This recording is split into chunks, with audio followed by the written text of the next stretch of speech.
Bom dia, terça-feira, 28 de julho, o TVT News, primeira edição, está começando. Sejam bem-vindas e bem-vindos.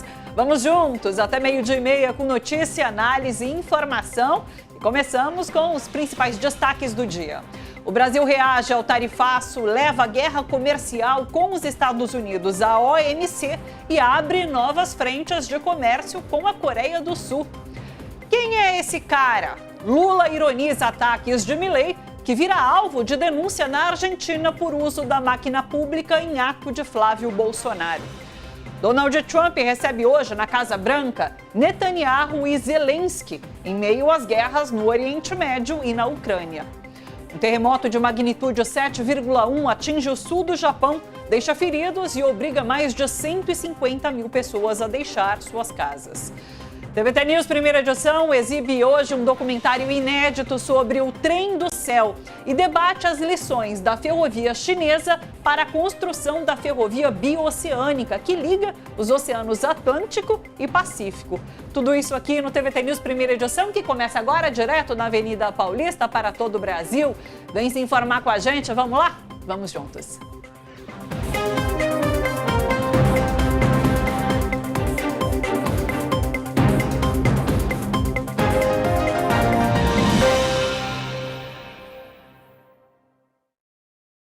O senador Flávio Bolsonaro presta depoimento à Polícia Federal nesta terça-feira no inquérito que investiga a suposta calúnia contra o presidente Lula.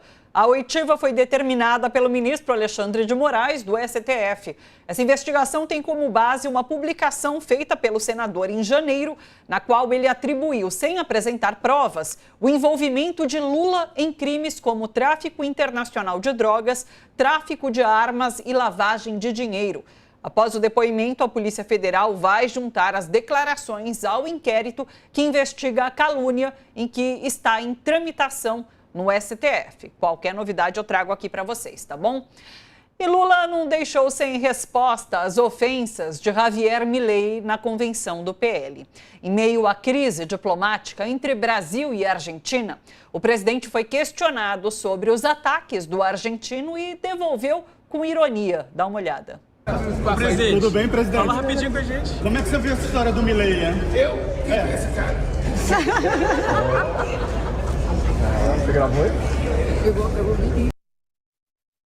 Para o Itamaraty, as medidas diplomáticas adotadas contra o governo de Javier Milei já representam um recado suficientemente duro. A chancelaria chamou a Brasília o embaixador brasileiro em Buenos Aires, Júlio Bitelli, e convocou o embaixador argentino no Brasil, Daniel Raimondi, para exigir explicações. Em convenção do PL, neste sábado, Javier Milei fez agressões verbais a Lula e ao ministro Alexandre de Moraes. A participação foi vista como interferência inaceitável nos assuntos internos do Brasil. A repercussão também ocorre na Argentina. Mais de 30 deputados apresentaram uma moção de repúdio contra Milei, afirmando que o presidente violou princípios do direito internacional ao atacar autoridades brasileiras em território nacional. O ex-presidente argentino Alberto Fernandes também reagiu.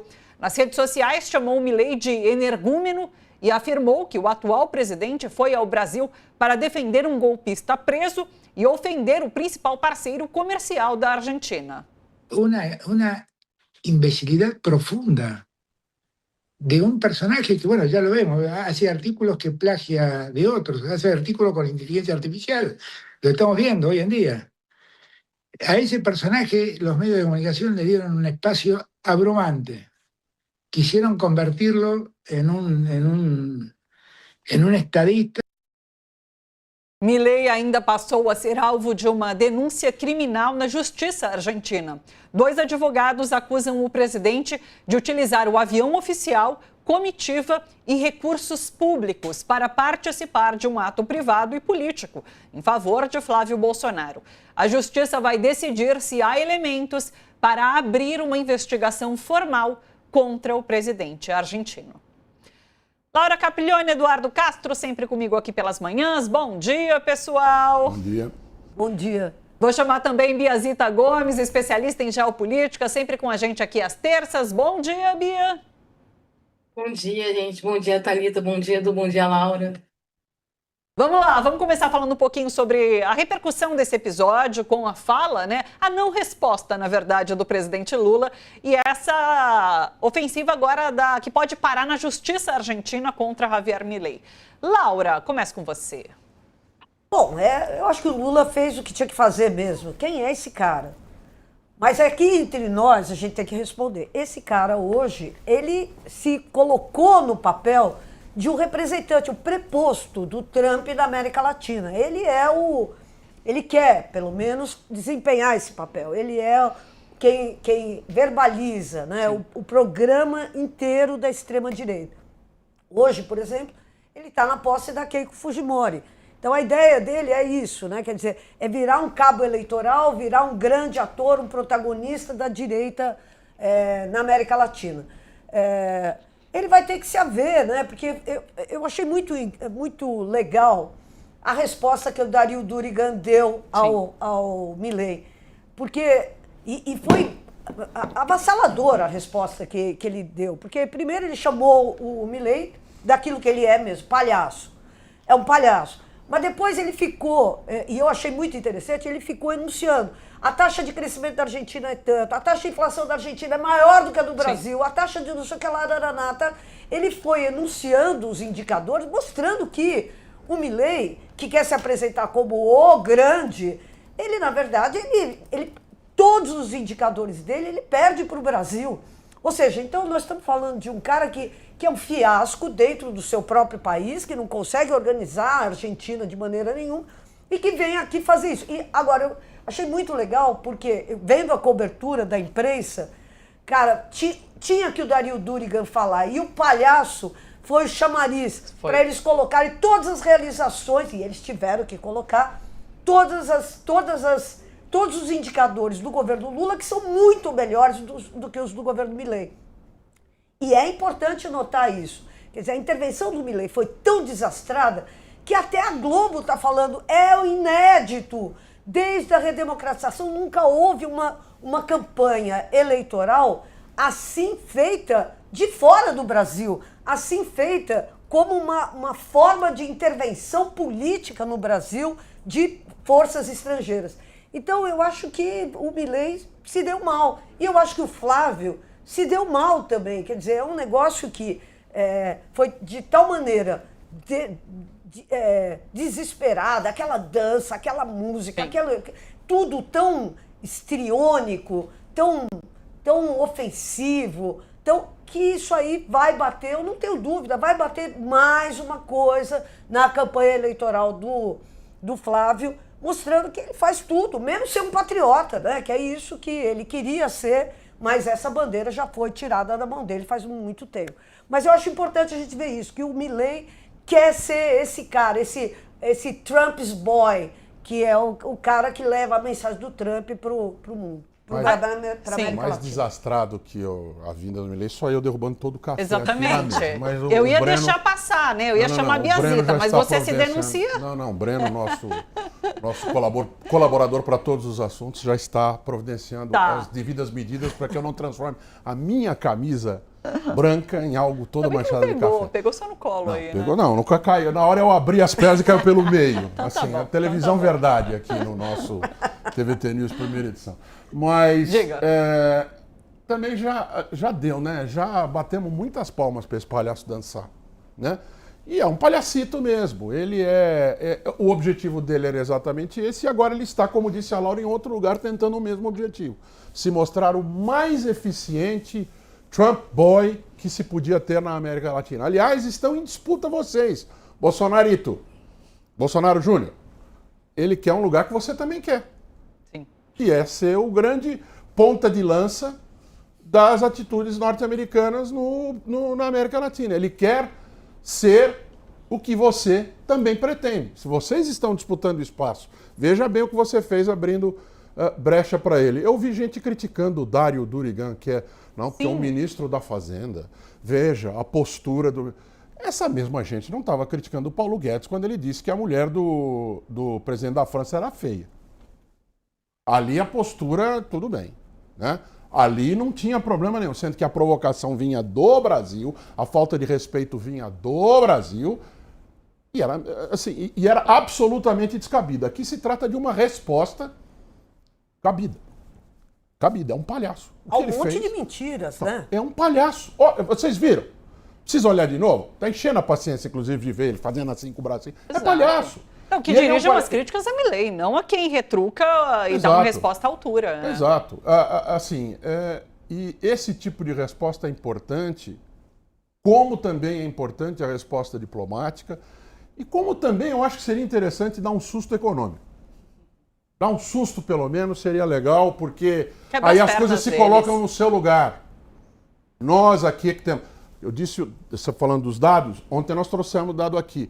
O que o Brasil recebe de investimento estrangeiro é o que a Argentina exporta, 70 e pouquinhos bilhões de dólares. Então, coloque-se no seu lugar, Argentina. É que a situação da Argentina está tão complicada que dar um susto econômico nesse momento faz com que o país afunde ainda mais, Não, mas né? assim, dar um susto não significa transformar em realidade. Sim, Mas podia lembrar de que medidas do Mercosul, se bem que o Brasil já deu, né? Quando ontem o presidente Lula assina pelo Mercosul um tratado de comércio com a Coreia do Sul. Exato. A gente vai falar sobre isso, Então, sim. quem manda aqui, quem tem peso para puxar ou para empurrar é o Brasil. A Argentina, infelizmente, não tem tanto. E peso político é cada vez menos, porque se trata de um palhaço. É liderado por um palhaço, é tratado como um circo, infelizmente. E digo infelizmente, porque a Argentina vai ter que criar, do mesmo jeito que o Brasil criou, mecanismos de se tirar de um buraco, que 4 anos fazem um buraco, que é complicado depois de você rapidamente tirar. E como a Argentina, o buraco da Argentina está mais fundo, e o palhaço lá consegue ser pior do que o nosso, porque o palhaço daqui achava que estava falando sério, o de lá sabe que está falando bobagem. Né? É mais ou menos aquela mesma história do que é a diferença do governo Bolsonaro para o governo Trump. O governo Trump é um esperto cercado de idiotas, enquanto que o governo Bolsonaro era um idiota cercado de espertos. Lá é mais ou menos a mesma coisa. Mais ou menos a mesma medida. Então eles terão dificuldades para sair desse buraco, mesmo quando politicamente começarem a sair. Bia, quero te ouvir. Adorei o termo Trump's Boy para o Milei, o apelido é ótimo. E assim, explicita mais uma vez como há uma articulação dessa extrema-direita de forma internacional, quando o Trump vem para cá prestigiar a convenção que traz Flávio Bolsonaro como candidato dessa extrema-direita. Não, bom dia. Bom dia, Thalita. Na verdade, a gente está tendo uma tomada da América Latina e da América do Sul pela extrema-direita. É importante a gente deixar isso claro. A gente tem um verdadeiro corredor trumpista que dominou todos os vizinhos, praticamente. Poucos são os países que não estão sendo dominados pelo Trump, ou estão sendo dominados porque foram candidatos que foram eleitos, que eram apoiados pelo Trump, ou porque o país foi tomado pelo Trump, vide a Venezuela, que o país foi tomado pelo Trump. Então, quando o Milei ele vem aqui, ele não vem aqui como presidente da Argentina, ele vem como um expoente da extrema-direita internacional. Já que o Trump não vem, ele vem. Só que ele ultrapassa os limites, porque ele não é o Trump. Ele não pode sair falando o que bem entende, porque ele não está na maior potência do mundo. E na relação Brasil e Argentina, a Argentina ela está numa situação de inferioridade tanto econômica como política, comparado ao Brasil. E eu achei muito interessante a resposta imediata do governo brasileiro. Ele não esperou muito para fazer a chamada diplomática. E, assim, chamar o embaixador é o último passo antes do rompimento diplomático. Então, isso mostra o quanto a fala do Milei foi uma fala que desrespeitou o Brasil. Né? O Brasil não permitiu que essa fala ficasse apenas na imagem do presidente Lula, que era, provavelmente, o cálculo político do Milei quando fez essa fala. Ele trouxe a ofensa do Milei como ofensa do presidente da Argentina contra o Brasil, porque ofendeu o chefe de Estado dentro do território brasileiro. E aí dá a impressão que virou bagunça. E aí faz uma analogia imediata à imagem do Flávio Bolsonaro, assim, viu que vai se transformar o Brasil caso a gente tenha, né, ele no poder, isso aqui vai virar praticamente, né, uma colônia americana onde as pessoas vão poder desrespeitar o brasileiro, o povo brasileiro, a nação brasileira, quando bem quiser. Então foi uma fala que a ideia era trazer o representante da extrema-direita e mostrar a fortaleza da extrema-direita, mas mostrou, na verdade, o desrespeito que a extrema-direita tem ao Brasil e que utiliza apenas um Brasil como um trampolim para aumentar o seu poder político. Então o tiro sai pela culatra, o Brasil se fortalece fazendo essa ameaça de rompimento diplomático, que é uma ameaça de rompimento diplomático com a Argentina. E, como o Edu falou, a questão econômica, você pode perfeitamente ameaçar as sanções econômicas se a postura desse presidente continuar contra o Brasil, contra a honra, né, do Estado brasileiro. Agora, é uma situação muito grave que a gente vive na região, Porque se a gente olhar, por exemplo, até a Tríplice Fronteira, ela está dominada pela extrema-direita, né? A gente tem alguns países que ainda não estão nesse domínio, mas esse domínio da região pela extrema-direita, representada aqui na região pelo Trump e os seus garotinhos, né, os seus tentáculos, é preocupante, porque uma coisa é uma fala desnecessária, mas a gente também tem preocupações com gerências econômicas, ingerências bélicas, e é sempre bom lembrar que o Milei, ele é tão capacho do Trump, porque ele não é parceiro, né? Ele é capacho. Ele é tão capacho que ele pode perfeitamente dar o território da Argentina para qualquer tipo de atitude do Trump contra o Brasil. Então, isso acende um alerta do nível do capacitismo, ali, de como ele é capaz para o Trump, e ele não ganha absolutamente nada, porque ele não conseguiu o empréstimo que ele imaginava que ia conseguir, ele não está conseguindo melhorar economicamente, ele vende uma melhora da economia da Argentina baseada num dado parcial, porque ele só coloca o dado do agro, da exportação do agro, que é a única coisa que está positiva na Argentina. Todos os outros dados econômicos são negativos, o poder de compra da Argentina caiu muito, a inflação na Argentina baixou, porque é como se fosse inflação de cemitério. Eu vi esse exemplo outro dia, eu achei ótimo.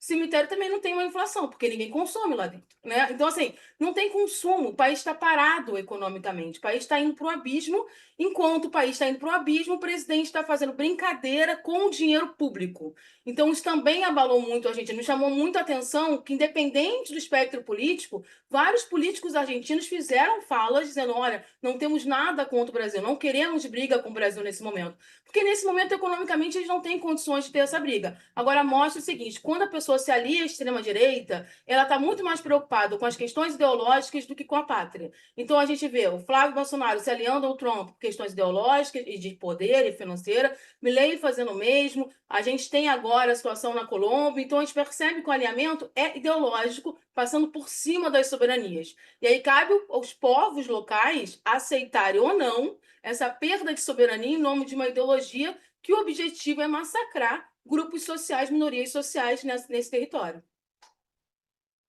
Maravilha, a gente ainda vai falar mais sobre geopolítica. Deixa eu trazer só mais um assunto aqui pertinente à política nacional. O vídeo produzido com inteligência artificial, em que Jair Bolsonaro declara apoio à candidatura de Flávio Bolsonaro, deve se tornar o primeiro grande teste das novas regras do Tribunal Superior Eleitoral para o uso de IA nas eleições de 2026. O conteúdo foi exibido durante a Convenção Nacional do PL e já é alvo de uma ação na Justiça Eleitoral. A representação foi distribuída ao presidente do TSE, o ministro Cássio Nunes Marques. A Federação Brasil da Esperança pede a retirada do vídeo das redes sociais, o reconhecimento de propaganda eleitoral antecipada, o uso irregular de inteligência artificial e aplicação de multa ao PL e à campanha de Flávio Bolsonaro. Nessa ação, a federação afirma que o vídeo extrapola os limites da pré-campanha ao fazer um pedido explícito de voto, além de recriar a imagem e a voz de Jair Bolsonaro por meio da inteligência artificial. Nos bastidores do TSE, segundo o jornal O Globo, ministros têm avaliações diferentes. Parte entende que o caso pode representar uma tentativa de burlar as restrições impostas pelo Supremo a Jair Bolsonaro, que está proibido de divulgar manifestações político-eleitorais, inclusive por meio de terceiros. Já outra avaliação é que o uso da inteligência artificial por si só não é proibido. Para esses ministros, a eventual irregularidade vai depender de a tecnologia ter sido utilizada para pedir votos, enganar o eleitor ou contornar a decisão judicial que impede Bolsonaro de participar da campanha. Tudo isso foi feito, aliás. Então, não há dúvidas. Se há divisão ali, o resultado é a forma como eles interpretam o que aconteceu. Mas o resultado é um só, não é permitido, não? É tão óbvio, né? É tão óbvio, né? Por que eles produziram um vídeo do Bolsonaro e não da minha mãe falando, vote em Bolsonaro? Porque eles estavam tentando criar uma impressão de realidade. Isso é o conceito de deepfake. Imagine isso viralizando pelas redes sociais. É óbvio que isso aí é uma indução ao erro. O eleitor será induzido a acreditar. E por que não acreditar, já que o vídeo foi exibido na convenção do filho? Quer dizer... Então, nada nisso tem assim, nós só estamos discutindo isso porque nós estamos num nível de rebaixamento cognitivo brutal, né? Porque é a mesma coisa e a gente chegou a comentar isso ontem, é a mesma coisa que a candidatura do Flávio dizer que a carta aos brasileiros do Bolsonaro não era para os brasileiros. Chamava a carta aos brasileiros, mas não era para os brasileiros, era para ser consumida privadamente. Pô, me engana que eu gosto. Agora, a gente vai ter que saber se o Cássio Nunes Marques vai querer fazer o papel de otário nessa história, né? Porque ele, presidindo a Justiça Eleitoral, o Tribunal Superior Eleitoral, cabe a ele coibir esse jogo de me engana que eu gosto. Ele vai presidir isso? Ele vai ser o otário da vez? Não dá, né? Quer dizer, eu acho que para o Cássio Nunes Marques é muito importante passar agora nas primeiras horas da campanha eleitoral, já deflagrada e tal, não sei o quê, passar uma mensagem clara de que não vamos tolerar burlas ao processo eleitoral. Deixar isso correr solto é perigosíssimo, porque nós sabemos que nós vamos ser inundados por fake news no próximo período. Sabemos. Isso sempre foi um método da extrema-direita. Então, eu acho que o Cássio Nunes Marques faria muito bem para a biografia dele coibir esse tipo de abuso nas primeiras horas. Depois que a gente tolerou que a carta aos brasileiros seja uma carta privada, que o Bolsonaro apareça em imagem conclamando ao voto, mas não é o Bolsonaro, enfim, aí vai ficar complicado e ele não vai conseguir segurar. Então eu acho bem perigoso e acho que a direita está testando limites. Está testando limites para saber, posso avançar ou vamos parar? E eu acho que é a hora do Cássio Nunes Marques deixar claro, tem que parar. Já tem uma foto, é uma peça publicitária circulando. Eu não vou saber dizer se é do PL, se é de apoiadores, enfim, mas é a favor de Flávio Bolsonaro, que tenta fazer a seguinte associação. Olha quem são os amigos do Lula, né? E aí aparece foto do Lula com o Hugo Chávez, aparece foto do Lula com o Fidel Castro, aparece foto do Lula com uma série de pessoas que eles consideram ser más companhias. Sabe quem está lá no meio? Em meio de fotos reais? Uma do Lula abraçada com o Vorcaro, feita por inteligência artificial. A liberalidade vai dando nessas coisas. Né? Deveria ser proibido inteligência artificial, ponto final. Né? Mandamento. Não matarás não tem asterisco no fim. Pode matar se for para isso, pode matar. Não, não matarás. Deveria ser a mesma coisa. Deveria ser igual. Mas já que as interpretações estão chegando nesse ponto, que nos preparemos, como defensores da legalidade, né? Como quem não passa da linha da ilegalidade, para que esse tipo de jogo sujo vai acontecer, já está acontecendo e está tendo as bênçãos do Tribunal Superior Eleitoral. Perfeito. Agora eu faço um questionamento em relação às punições, né? Porque o que pode acontecer a partir do TSE é recolher esse vídeo, não deixá-lo mais ser divulgado e mutar o PL e a pré-campanha. No entanto, obviamente há um cálculo político por parte da pré-campanha de que valeria muito mais Tiro já tá ser dado. multado a não divulgar esse vídeo. Então, assim, o Cássio Nunes Marques também tem que avaliar muito bem qual vai ser essa resposta, porque senão eles vão continuar reiteradamente a fazer a mesma coisa, levando multinhas, né? Então, assim, para a gente ficar esperto em qual vai ser a resposta de Cássio Nunes Marques e qual vai ser o valor dessa multa que pode vir a ser imposta contra a campanha de Flávio Bolsonaro. Bia, quero te ouvir também. Eu tenho muita preocupação com a utilização da IA na última semana antes do processo eleitoral. Porque é muito difícil você desfazer, né, a imagem, um vídeo, a narrativa da IA nessa última semana. Inclusive, se a gente estiver falando das 48 horas que antecedem as eleições. Nas últimas eleições presidenciais, a gente percebeu o impacto de fake news nesse período e que era muito difícil desfazer. Agora, imagina com a IA, onde você consegue, de uma certa forma, criar um indivíduo com a mesma aparência, e como é que eu vou explicar para a pessoa que recebeu aquele vídeo que aquela fala não é dele? Então, do mesmo jeito que se tem uma fala do Bolsonaro falando numa convenção onde ele é proibido, na prática, de usar a internet, de falar, então só por isso, jamais a imagem dele poderia ser utilizada, a gente teria, por exemplo, um tipo de montagem onde o Lula estaria fazendo uma fala inadequada, onde o Lula apareceria numa situação inadequada. Isso pode mudar, inclusive, o cenário eleitoral em 24 horas. Então, é um perigo, e esse ano a gente vai ter uma eleição por IA.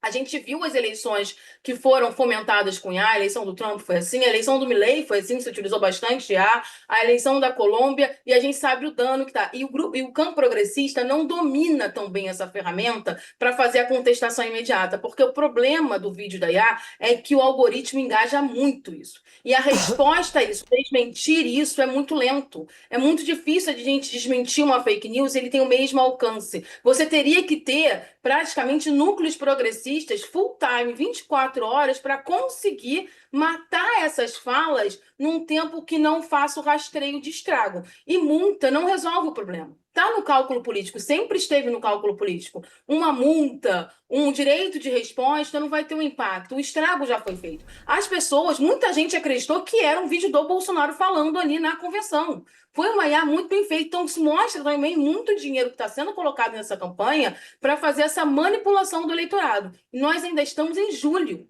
Então, quando a gente chegar no auge da campanha, o que mais a gente vai ter é praticamente assim, um bombardeio de vídeos de IA para nichos diferentes de eleitorado.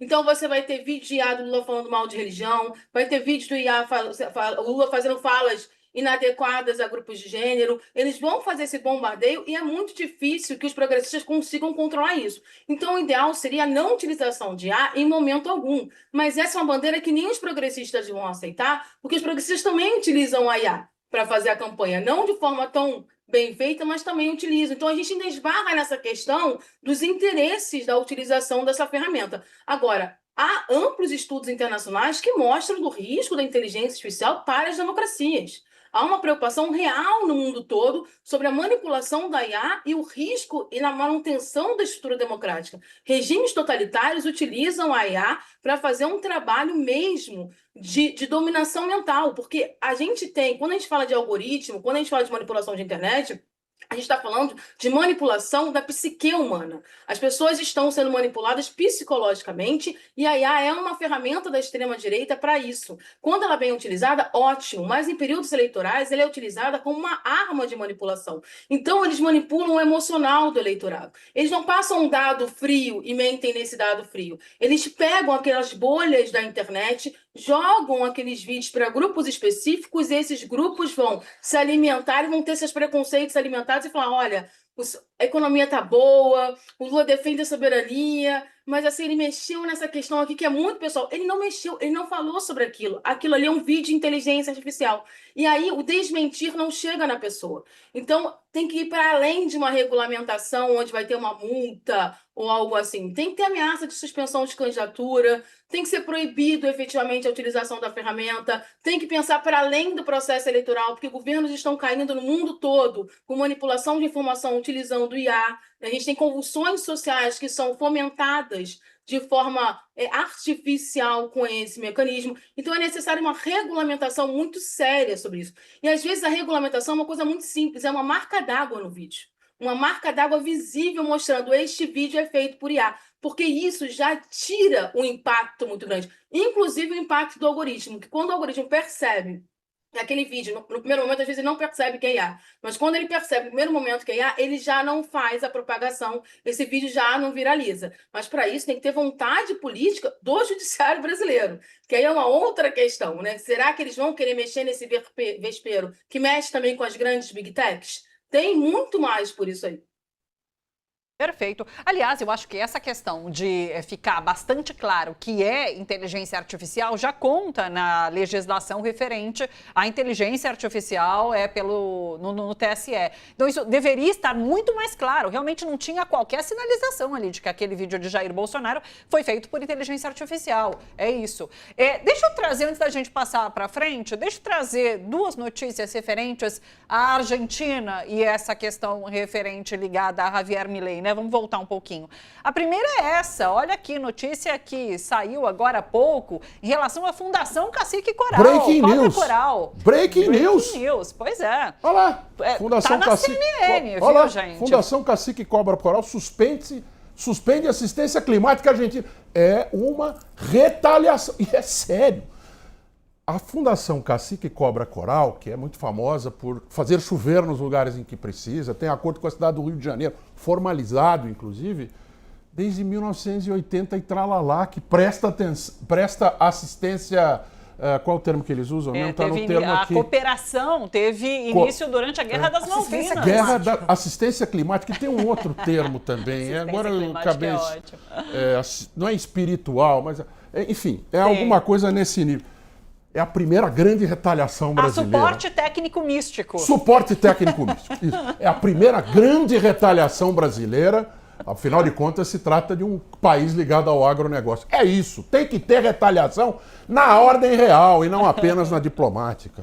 A segunda notícia é essa aqui, que acaba de sair também, do Datalab, que faz aquele acompanhamento, Ativa Web Datalab, acompanhamento nas redes sociais. Olha só, Milei é criticado em 84% das postagens no Brasil, depois de xingar Lula. 10,5% foram classificadas como neutras e apenas 5,2% demonstram apoio. As menções negativas usaram palavras como irresponsabilidade, arrogância, extremismo, desrespeito ao Brasil, baixaria e vexame. São os termos principais utilizados. Então tá aí também a comprovação de que nas redes foi um fracasso a participação. Mais uma agora um pouquinho mais séria. A Universidade de Tela, que é na Argentina, tem um instituto de pesquisa mais ou menos como a GV no Brasil. Tem uma série de pesquisas levadas em consideração por mercado financeiro, pelos políticos. Então, soltou agora de manhã uma pesquisa dizendo que só em julho o presidente Milei perdeu o apoio de 24, qualquer coisa, por cento dos jovens. Ou seja, está até escrito na reportagem aqui, de cada 4, 1 deixou de apoiar Milei só no mês de julho, que é a grande base dele. É o Renan Santos aqui, né? É a base, é o MBL deles lá que virou presidente. Então, ele vai começar a fazer mais desse tipo de palhaçada, mas que seja para dentro das fronteiras argentinas, hoje no Peru, onde ele quiser fazer. Aqui, não. Muito obrigado. Vamos lá, vamos falar sobre tarifaço? O Brasil levou o tarifaço de Donald Trump à Organização Mundial do Comércio.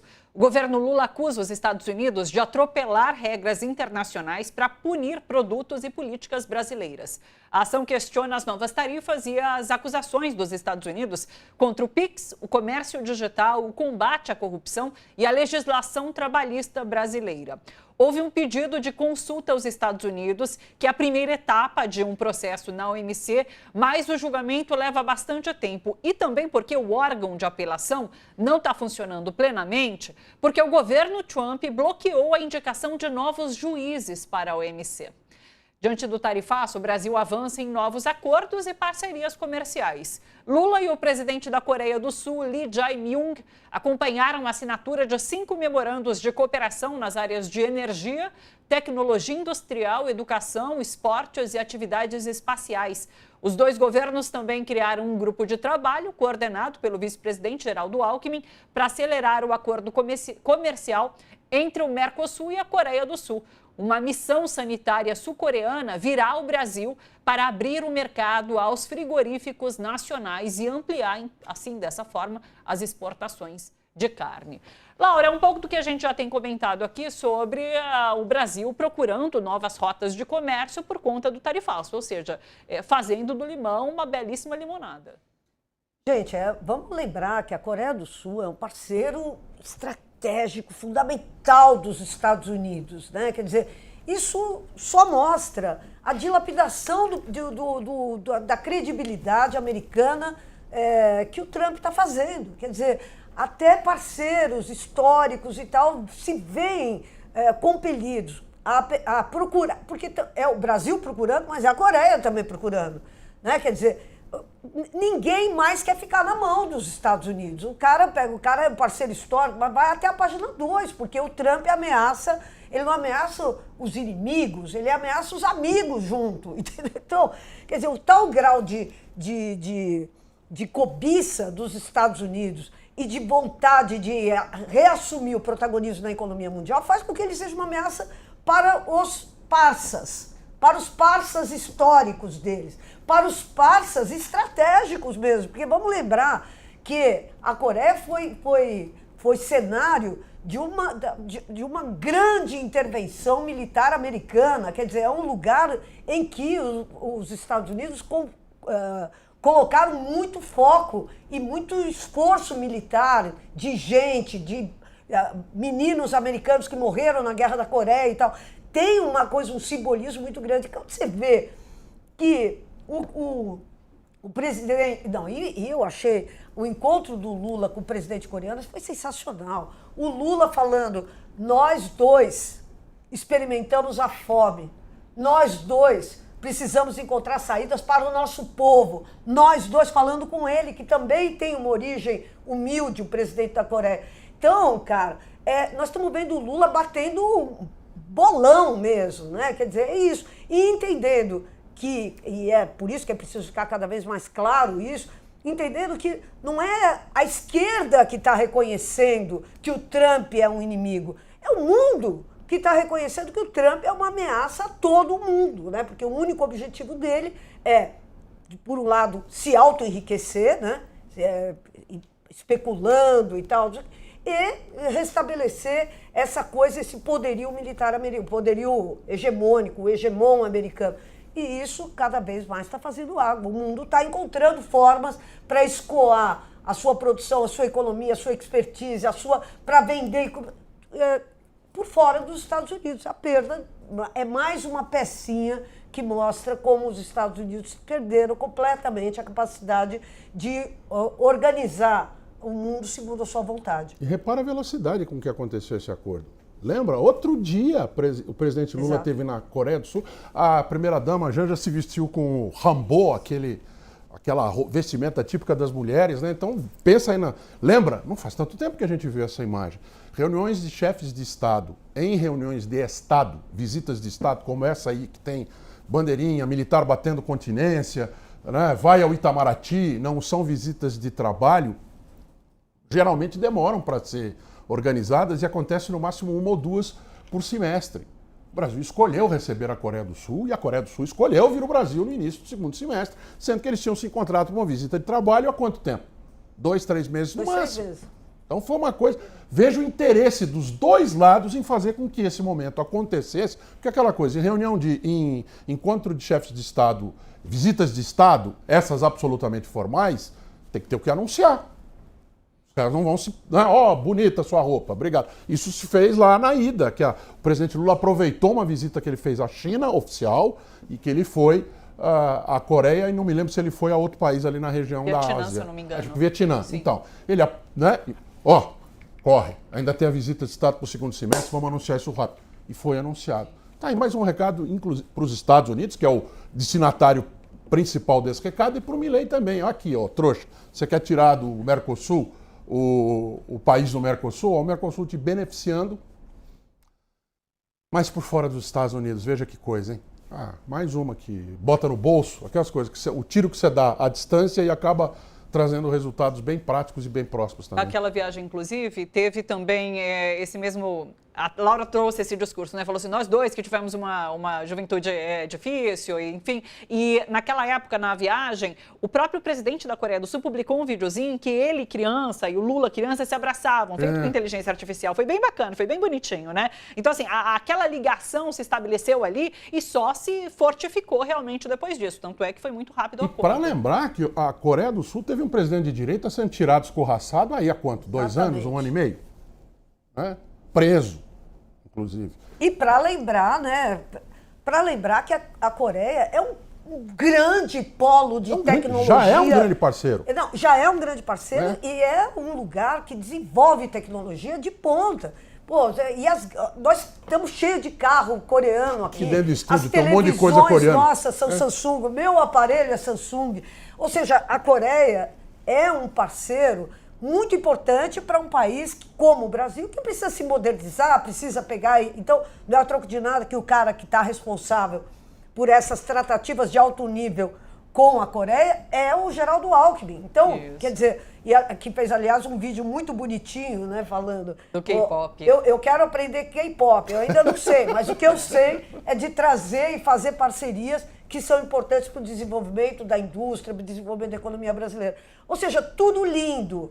É incrível, né? É um país que tem exercido esse soft power via K-pop, via doramas, Filmes. gigantesco. Então, assim, é um país que vem tomando aí um lugar cultural também, assim, de uma relevância Ganhou o extraordinária. Ganhou o No Oscar. Oscar, Ganhou o pois Parasita. é, exatamente. Eu estive na Coreia do Sul em 2002, 2002, durante a Copa do Mundo. Eu passei 45 dias na Coreia do Sul durante a cobertura da Copa. Foi já, naquela época, estamos falando do começo do século, uma decisão do século passado, a medida de soft power.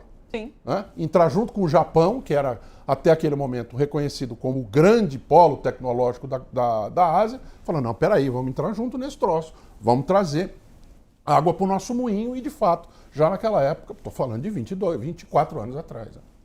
Né? Bia, jogo para você.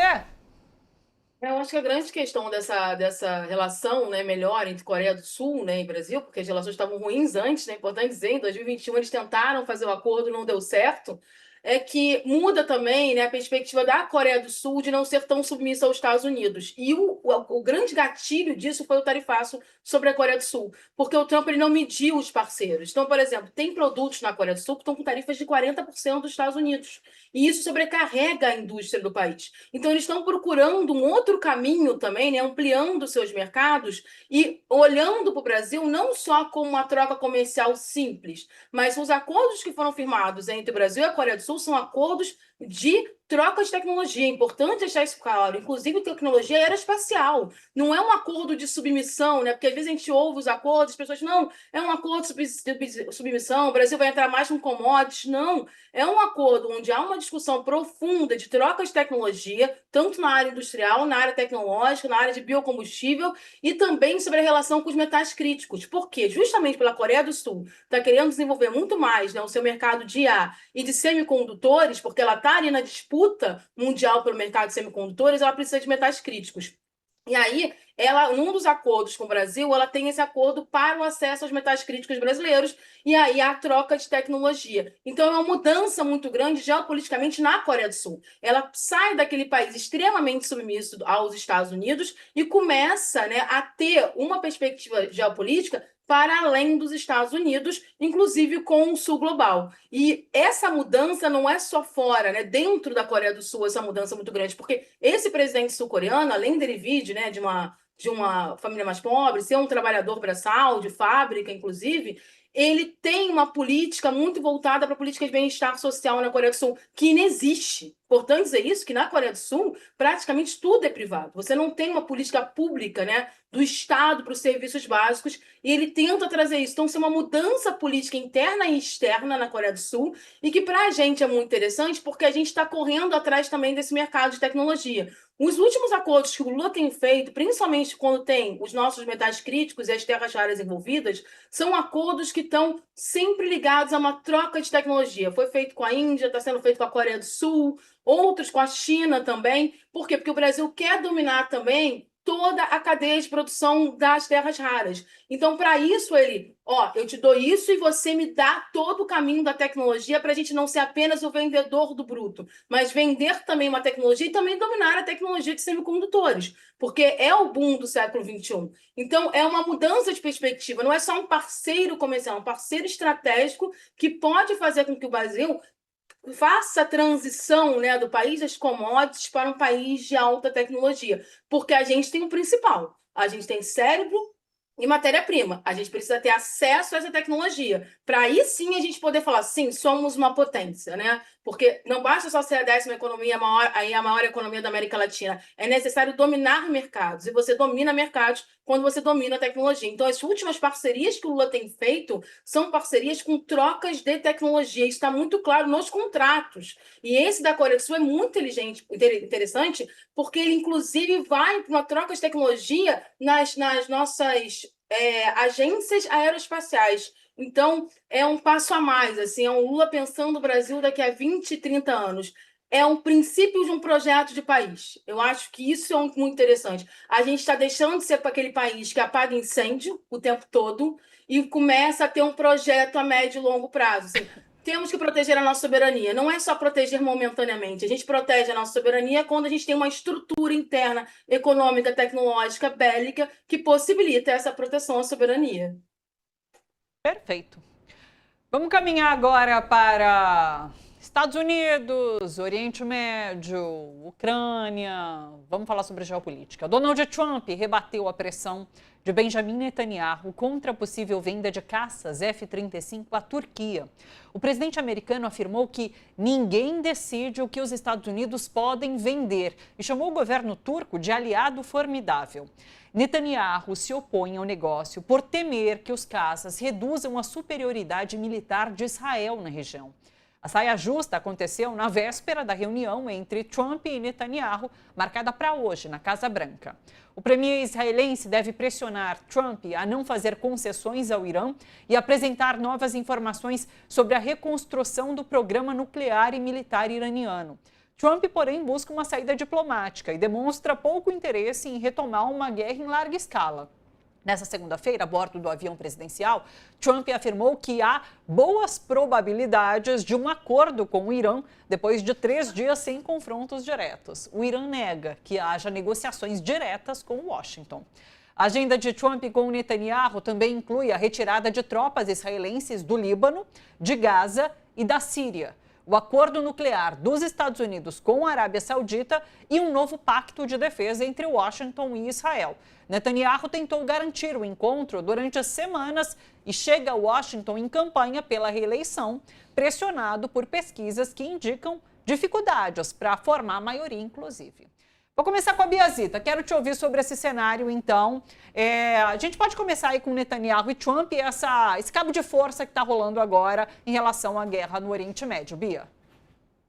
O Netanyahu ele precisa que a guerra volte. Ele precisa para ganhar a eleição. Porque sair dessa guerra com o Irã já é a certeza da derrota. Inclusive, a oposição lá no Israel está dizendo que o fracasso dessa operação contra o Irã é responsabilidade do Netanyahu, que não calculou bem, que a inteligência de Israel não funcionou direito, e não funcionou mesmo, porque vendeu os Estados Unidos que em 2, 3 semanas o Irã teria completamente dominado, porque a população tomaria o poder e colocaria ali o fantoche americano no governo, e não aconteceu isso. Então, ele está muito pressionado internamente, mas eu tenho muito pé atrás quando o Trump fala assim, não, eu quero uma saída diplomática. O que ele está ganhando é tempo para reorganizar os seus estoques de mísseis na região. Ele já fez isso antes e ele está fazendo isso de novo. Ele ganha tempo com esse discurso diplomático e reorganiza a estrutura de mísseis. Agora, o problema é o seguinte, ele continua atacando o Irã e o Irã continua atacando os países do Golfo. Porque por mais a gente não tem noção da verdadeira potência bélica que é o Irã. E existe uma outra questão correndo por fora, que é o Zelensky nessa história, que está tentando unificar as duas guerras. O Zelensky, aconselhado por alguém, porque ele não tem essa capacidade estratégica de criar essa teoria, e a gente não sabe nem até que ponto o Trump está nisso, mas o Netanyahu está nisso, ele está tentando unificar a guerra da Ucrânia e Rússia com a guerra do Irã, Israel e Estados Unidos, dando a entender que é tudo um grupo político só, que quer alcançar certos ganhos geográficos no mundo e que é necessário parar porque o Irã e a Rússia estão juntos nesse momento. Isso é um argumento para tentar unificar. Por quê? Porque por mais que o Zelensky esteja avançando, ele precisa de homens. Ele só consegue homens se ele tiver a OTAN. E aí o Netanyahu precisa que a guerra volte. Então ele precisa de um argumento mais forte para essa guerra voltar. É um imbróglio geopolítico que a gente está vendo, onde interesses particulares de líderes de Estado que querem se manter no poder estão levando a gente para um tipo de confronto que pode não ter desaceleração depois. E essa questão específica da Turquia, há um interesse dos Estados Unidos em ter uma proteção da Turquia e ter áreas de influência na Turquia. A Turquia é o segundo maior exército da OTAN. A Turquia guarda as ogivas nucleares dos Estados Unidos, ela tem entre 20 a 50 ogivas nucleares americanas que são da OTAN no seu território. Então, ali é uma área de influência muito grande dos Estados Unidos e, nesse momento, com o governo Erdogan, a Turquia tem se transformado num importante player regional. Mas é um player regional que não está batendo de frente com os Estados Unidos, está batendo de frente com Israel. E existe uma linha lá em Israel que quer também abrir uma frente contra a Turquia. São os extremistas do extremismo. Eles acham que conseguem abrir uma frente contra a Turquia porque a Turquia está atrapalhando os planos de expansão deles. Os planos de expansão é a Síria, né? Porque a Turquia conseguiu organizar o golpe de Estado na Síria, tem um poder sobre o governo sírio que a Israel não está conseguindo adentrar como gostaria. Então, a gente está vivendo um momento agora muito complicado geopoliticamente, onde As duas guerras elas começam a perder força de uma certa forma. Por quê? Por mais que a Ucrânia esteja vindo para cima da Rússia, vai ter uma hora que vai ter que entrar uma discussão diplomática para a Rússia não fazer um ataque de grandes proporções à Ucrânia.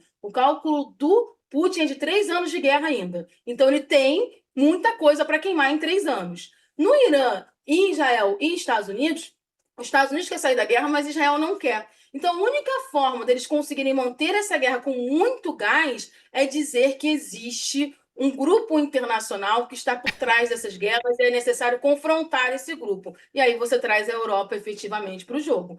É um argumento perigoso, é uma fanfic perigosa, porque isso é uma fanfic, é importante dizer, isso não é real, mas é perigoso. E ali o Trump fica entre a cruz e a espada, porque ele quer a guerra. Trump quer a guerra, só que a opinião pública não quer a guerra. O apoio político não quer a guerra e cada vez estamos mais próximos da eleição de meio de mandato.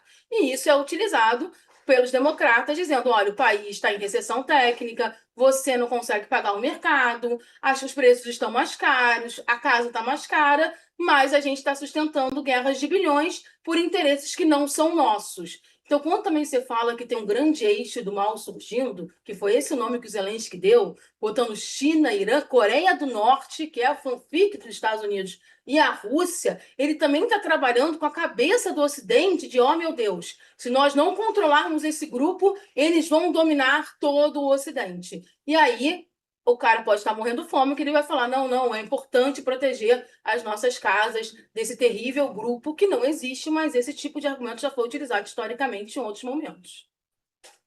Tem o peso do preço do petróleo nisso tudo. Deixa eu trazer essa reportagem da CNN a partir de Israel, inclusive. O ministro da Defesa israelense afirma que os Estados Unidos estão bloqueando ataques israelenses contra alvos energéticos iranianos. A falha é a seguinte, de Israel Katz. Nós queremos muito atacar os alvos energéticos do Irã. Os Estados Unidos não estão aprovando isso neste momento.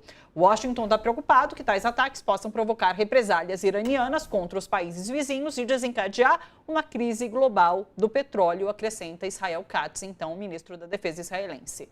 Laura. O problema é esse, né? O problema é que o petróleo não é o Irã, é que atacar as bases energéticas do Irã pode significar um colapso mesmo do trânsito de petróleo no mundo. Isso não é pouca coisa, porque quando a gente vê o que está acontecendo no Iêmen, ali onde irrompe mesmo uma força política e militar, muito mais bem organizada, aliás, do que o Hezbollah no Líbano, que já sofreu um monte de ataques e tal, não sei o quê, mas irrompe isso na entrada do estreito do Mar Vermelho. Quer dizer, você tem a geopolítica, e vamos falar a real, o problema todo é o seguinte, o Irã já é um vencedor dessa guerra. O Irã já conseguiu fazer uma tamanha demonstração de força e que está começando a mexer no mapa do Oriente Médio, né? Quer dizer, Bahrein, Kuwait, o Iraque, o Iêmen, quer dizer, o sul do Líbano, são forças que estão sendo magnetizadas pelo Irã, como há muito tempo a gente não via. O Irã estava quietinho ali no canto dele, ele estava quietinho, fabricando mísseis, né? Porque eles, de bobos, eles não têm nada, fabricando seus mísseis. Mas o fato de o país ter sido atacado na covardia como foi, e a altivez com que ele respondeu, e a moralidade, eu acho que essa dimensão é uma dimensão importante. A moralidade dos ataques que o Irã está fazendo, porque vamos lembrar, o Irã está atacando alvos militares. Os Estados Unidos entraram na guerra atacando uma escola, assassinando uma família inteira, dentre os quais o dirigente máximo da religião xiita. Então, quer dizer, a superioridade moral do Irã, aliada a uma competência técnica, já está mexendo o tabuleiro ali. A gente pode ter, de fato, a mudança de regimes políticos e a mudança da geografia, do mapa que a gente conhece do Oriente Médio. Então, não é pouca coisa, é muito importante. E os Estados Unidos têm enquanto o Irã consegue imantar essa população Aí o Trump é um desastre comunicacional. Os Estados Unidos estão contra a guerra. Estão contra a guerra. E para piorar a situação, os Estados Unidos estão sem mísseis. Então, como é que você faz uma guerra sem míssil, caramba? Não tem jeito. E o que é que barrou e que levou ao colapso do fornecimento de mísseis dos Estados Unidos? São os Patriot, né? Os mísseis americanos. É que o Irã atacou com um monte de armas ali e os Estados Unidos tiveram que queimar o estoque de Patriot para impedir o acesso das armas iranianas aos alvos dele no Oriente Médio. Então, quer dizer, você tem uma situação de um Trump sem moralmente uma tragédia, sem arma e sem apoio popular. E o contrário, exatamente simetricamente, o contrário acontecendo no Irã. Então, é claro que essa é uma situação muito inconveniente para o Trump, tremendamente inconveniente. E tremendamente inconveniente, como a Biazita disse, para Israel. Quer dizer, o principal parceiro, cúmplice, genocida igual deles, está enfrentando uma crise sem precedente. Quer dizer, é claro, e as manifestações da oposição israelense ao Netanyahu começam a ficar cada vez... Ontem ele estava sendo xingado no Knesset, e os parlamentares apontando o dedo para ele, falando vergonha, vergonha, vergonha. É isso que Israel e os Estados Unidos estão colhendo nessa etapa, que significa que acabou a guerra, significa que já vencemos, significa que eles vão ficar quietos? Não. Eu tenho mais medo deles acuados, é aquela coisa. Tenho mais medo de Israel e Estados Unidos acuados do que se eles estivessem à vontade. Porque aí eles podem fazer qualquer besteira, qualquer loucura para pegar e envolver o mundo nisso. Transformar, puxar a Europa para o cenário de guerra e unificar essa questão em cima da criação. Hoje existe um termo que no Irã se fala muito, é o eixo da resistência. E é claro que existe mesmo o eixo da resistência, que envolve inclusive apoios estratégicos de China e Rússia e tal, não sei o quê. Para os Estados Unidos operarem a transição narrativa, dizer que é o eixo do mal, é dois palitos, a gente já viu isso.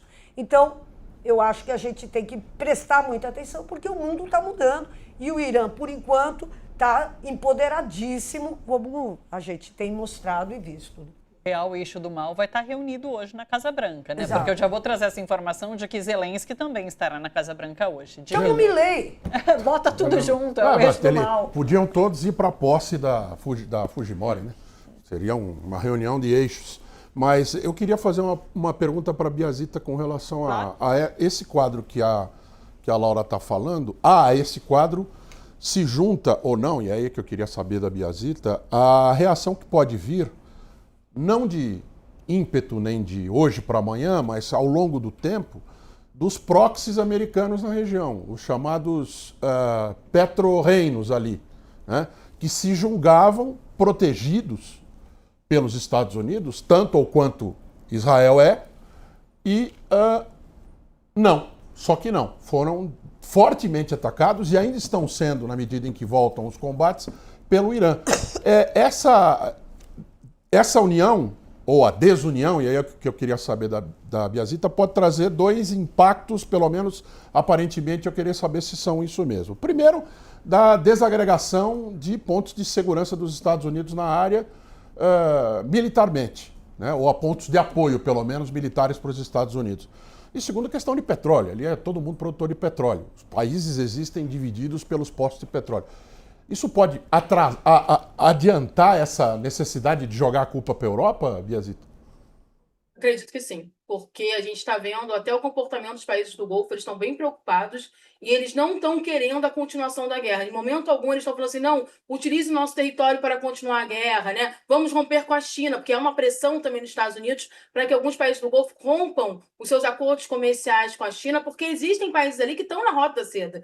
E aí eles também não querem isso. Eles estão sentindo, sim, que foram desprestigiados, isso é importante ressaltar. Há uma preocupação porque foi construída uma imagem desses países, né, de segurança, né, países que seriam ilhas de tranquilidade, e isso foi por água abaixo. Eles têm projetos a longo prazo para trazer indústria, para trazer turismo, e isso está paralisado porque eles não têm a proteção que os Estados Unidos disse que teria. Então, obviamente, quando você percebe que a estrutura que você construiu nos últimos 40, 50 anos começa a ruir, porque o que foi prometido de proteção não está sendo dada e os Estados Unidos está protegendo um outro país, que no caso é Israel, que não consegue respeitar nenhuma situação diplomática, inclusive, né? Israel não respeita nenhum acordo internacional, isso coloca eles numa situação seguinte: quem vai me dar mais para eu ficar ao lado aqui na região? E a gente já viu isso pelo acordo de segurança que a Arábia Saudita fez com o Paquistão. Isso já mostrou muito clara a mudança. Olha, os Estados Unidos não estão me protegendo, eu vou ali e faço um acordo de segurança e proteção mútua com o Paquistão,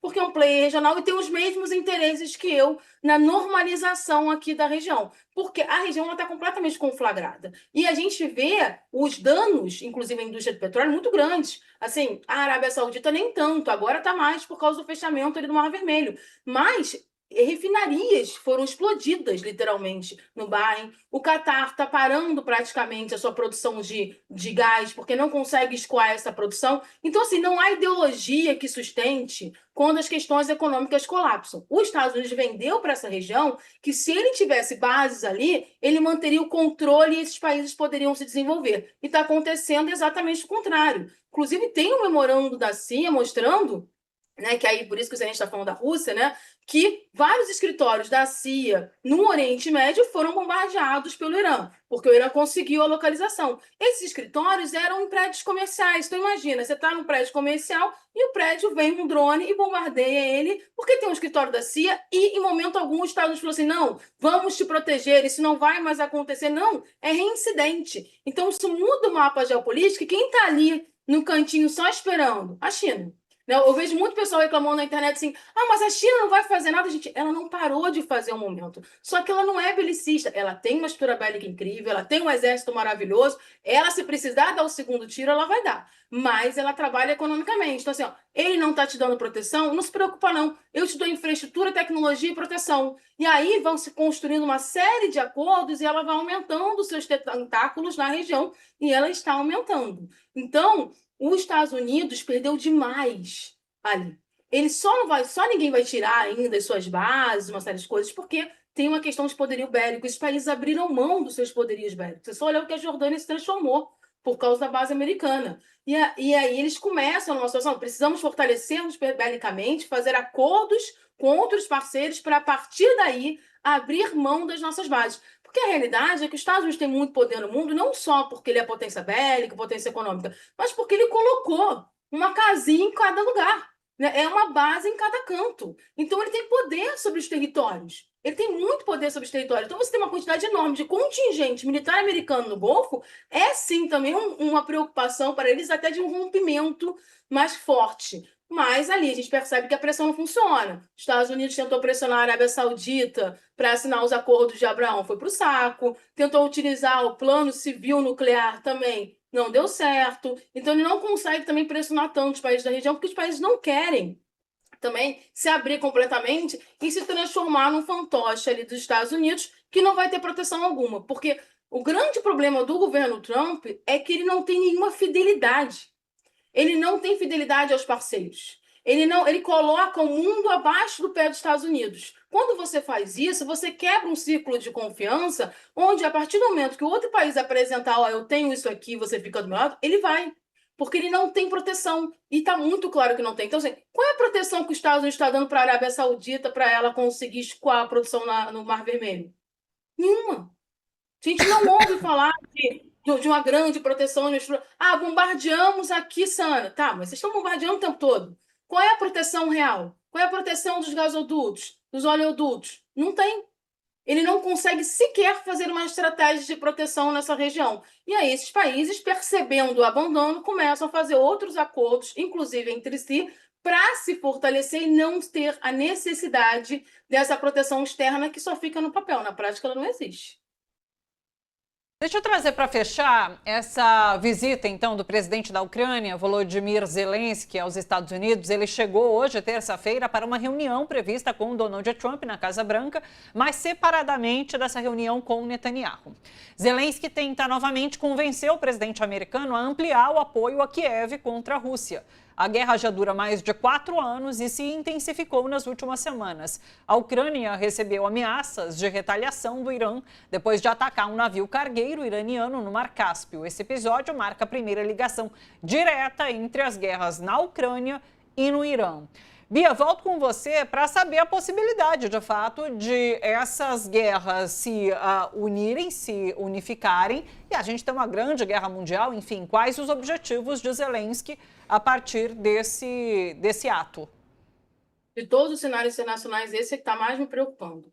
Quando eu vi o ataque ao navio iraniano no Mar Cáspio, eu fui conferir se a informação era real, porque assim, eu não conseguia acreditar que a Ucrânia tinha feito um ataque no Mar Cáspio. Porque, assim, não tinha lógica esse ataque. A gente não está falando de um ataque onde o Irã está ali com mísseis apontados para a Ucrânia. Não tinha lógica. E ainda mais era um navio comercial iraniano. Morreu uma pessoa nesse ataque.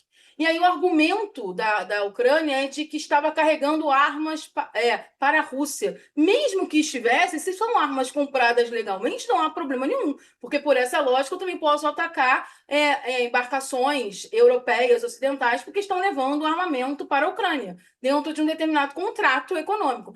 A grande questão do Zelensky é que ele quer trazer a Europa de qualquer maneira para essa guerra. E há uma preocupação da Europa entrar nessa guerra. Não só o Zelensky, o Trump também. Por isso que eu falo, Zelensky não teria essa ideia tão mirabolante. Só que isso, se isso se concretiza, isso é o pezinho na Terceira Guerra Mundial, efetivamente.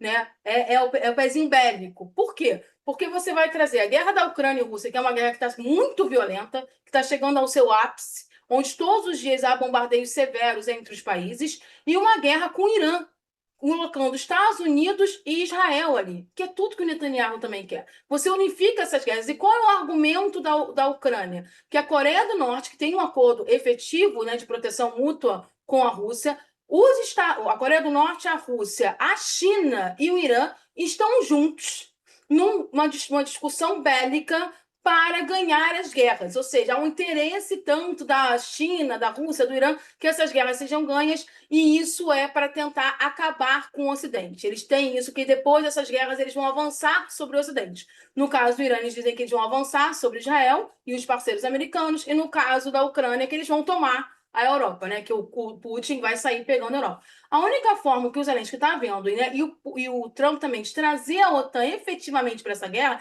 é dizer que há um risco eminente para a Europa. Qual é o risco eminente? Dizer que essas potências bélicas estão unidas para criar um novo mapa geopolítico na região. Esse é o argumento do Zelensky. Inclusive, algumas fontes dizem que o Zelensky vai apresentar essa tese junto com o Netanyahu. Olha, o risco não é só o Irã, né, Israel, o risco não é só Ucrânia e Rússia, é um risco muito maior. Esses países estão juntos para destruir o Ocidente. E se você pegar os discursos do Marco Rubio, nas últimas 2 semanas, são discursos de que o Ocidente está em risco, que o Ocidente precisa se proteger, que existe um novo fantasma da extrema esquerda mundial radical que vai tomar o mundo. Ou seja, está se construindo um argumento para isso. Só que, assim, uma coisa é você criar uma fanfic que não vai ter grandes danos para a humanidade. Quando você cria uma fanfic desse nível, de integrar essas 2 guerras, esses 2 confrontos, é uma terceira guerra mundial. Lembrando que a terceira guerra mundial não é necessariamente uma guerra nuclear, mas é um confronto de proporções mundiais, porque você tem vários players aí envolvidos, tanto direta como indiretamente. E o Zelensky está forçando isso. Porque se ele colocar para o mundo ocidental que há um risco iminente, todas as potências estarem juntas, ele acredita que ele vai conseguir convencer a OTAN a fazer um ataque preventivo contra a Rússia, isso é o mais surreal, e contra a Coreia do Norte. Isso, para mim, é uma atitude de alguém que está muito desesperado de se manter no poder. Porque ninguém, em sã consciência, fala em atacar a Coreia do Norte. É um país pequeno, é um país, né, geograficamente ali no cantinho, mas é uma potência bélica internacional. Então, ele está vindo com uma narrativa de precisamos proteger o mundo livre ocidental dessas forças, desse novo eixo do mal. E aí o que chama a atenção é que, tirando a Coreia do Norte, todo mundo é do BRICS. Todos os países ali que ele está dizendo que são um perigo, né? São potências econômicas em ascensão, são potências bélicas, e ele faz esse discurso, Zelensky, no momento que o Kremlin deixa muito claro que eles estão se organizando para 3 anos de guerra, mais 3 anos de guerra. Porque o Zelensky estava acreditando que com os últimos bombardeios ele ia enfraquecer a guerra e fazer com que a Rússia aceitasse um acordo onde ele não perderia tanto. Só que quando o Kremlin fala, não, tá tranquilo, a gente está na guerra, a situação está complicada, mas a gente tem aqui nosso cálculo é de 3 anos de guerra, mais 3 anos de guerra, isso mina o Zelensky porque está com uma série de denúncias de corrupção internamente, está com uma aprovação baixíssima do povo, ele não tem mais exército, ele precisa do exército da OTAN, então ele está tentando unificar isso com um argumento ali, e Israel vai também falar, não, realmente nós temos que tomar cuidado, não vai citar tanto a Rússia, porque existem relações, mas precisamos tomar cuidado, porque, sim, eles estão todos juntos nessa guerra, não são guerras dissociadas, é um grande plano de poder. Agora, toda vez que a gente teve entradas em guerras mundiais, tinha uma fanfic dessa, né? E principalmente a Primeira Guerra Mundial, né? Tinha uma fanfic dessa que traz danos muito grandes para a humanidade, e a gente espera que o Zelensky não consiga manter esse discurso, mas a gente sabe que ele não vem dele. Isso provavelmente vem de uma parte do governo americano ali internamente, que coloca o fantochezinho, ó, vai lá, fala isso aí que a gente vai continuar colocando dinheiro para você. Porque se é isso, você se queimar, quem está se queimando é você, não é a gente. E a gente lembra daquele bastidor da reunião em que os Estados Unidos decidem atacar de fato o Irã, de que Netanyahu faz a cabeça de Donald Trump e a partir disso ele toma essa decisão, né? Então, realmente, se for ali um plano elaborado por Netanyahu e Zelensky para ir lá bombardear a cabeça de Donald Trump e fazer disso um fato real, a gente pode esperar o pior. Biazita, muito obrigada, sempre ótimo tê-la por aqui. Um beijão para você, boa semana, até terça. Beijo, gente, até terça que vem. Beijo. Vamos seguir. Olha só, um terremoto de magnitude 7,1 atingiu a província de Kumamoto, no sul do Japão, na madrugada desta terça-feira. Esse tremor provocou desabamentos, incêndios, danos em estradas e pontes e deixou feridos, segundo o governo japonês. Um alerta de tsunami chegou a ser emitido, mas foi cancelado pouco tempo depois. Mais de 150 mil pessoas foram orientadas a deixar as suas casas e buscar abrigos. Cerca de 40 mil imóveis ficaram sem energia elétrica. O aeroporto de Kumamoto fechou a pista, os trens, inclusive os de alta velocidade, tiveram circulação suspensa e empresas como a TSMC e a Sony retiraram funcionários das fábricas por precaução. As autoridades alertam para o risco de novos tremores nos próximos dias e também para a possibilidade de deslizamentos de terra. O Japão está localizado no Anel de Fogo do Pacífico, uma das regiões de maior atividade sísmica do mundo. Olha só, que a China tem uma experiência tremenda em grandes projetos, a gente já está sabendo a essa altura, né? Fato é que essa expertise na construção de grandes infraestruturas pode ser a chave para tirar do papel grandes projetos aqui na América do Sul, como, por exemplo, a ferrovia bioceânica. Essa ferrovia é um ambicioso projeto de integração logística apoiado por parceria entre Brasil e China para ligar o porto de Xangai, no Peru, no Oceano Pacífico, ao porto de Ilhéus, na Bahia, no Oceano Atlântico, ou seja, interligar 2 oceanos. Esse projeto busca encurtar rotas de exportação para a Ásia.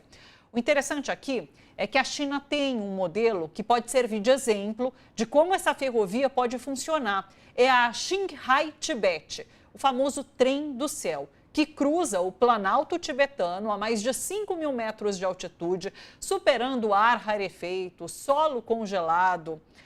Hoje, aqui no TVT News Primeira Edição, você vai acompanhar de forma inédita aqui no Brasil o documentário feito pela jornalista Isabela Shi, da CGTN Português, que é o grupo de redes de televisão internacional estatal da China. A Isabela viajou até o Tibete para mostrar os bastidores dessa obra, que é monumental, e como ela impactou a vida das comunidades locais. Você confere agora com a gente e, na sequência, a gente recebe aqui no Primeira Edição a Isabela, direto de Pequim, na China, para uma conversa bem interessante. Vamos acompanhar juntos, então.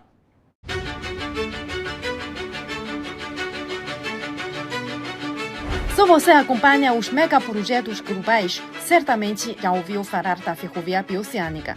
Em 2025, Brasil e China iniciaram oficialmente os estudos da viabilidade da ferrovia, que pretende cruzar a América do Sul, conectando os oceanos Atlântico e Pacífico.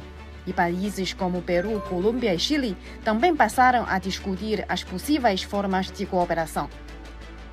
Então, a questão é a seguinte: por que tantos olhares se voltaram para a China e para os chineses? Por que um projeto como esse é tão importante?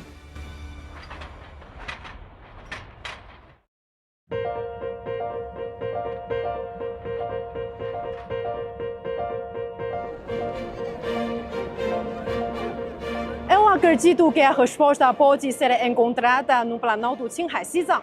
Foi aqui que nasceu uma super ferrovia que já está em operação há 20 anos. Uma obra que, na época, muita gente ao redor do mundo considerava impossível de ser concluída pelo ser humano.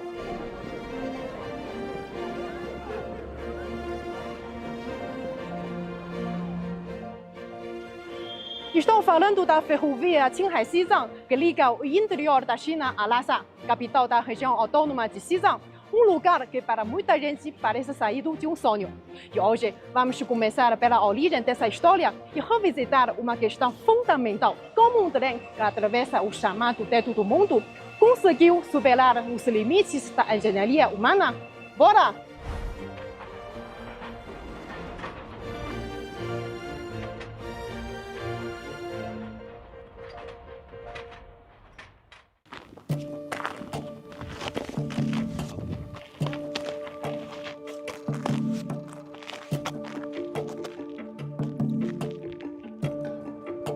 Você consegue ouvir este som? Isso mesmo, é o barulho dos passos sobre o sal. Aqui é o Lago Salgado de Charhan, com mais de 5.800 km². É o segundo maior salar do mundo, ficando atrás apenas o salar de Uyuni, na Bolívia. E é justamente sobre este imenso Lago Salgado que a ferrovia Qinghai-Xizang se estende por mais de 33 quilômetros.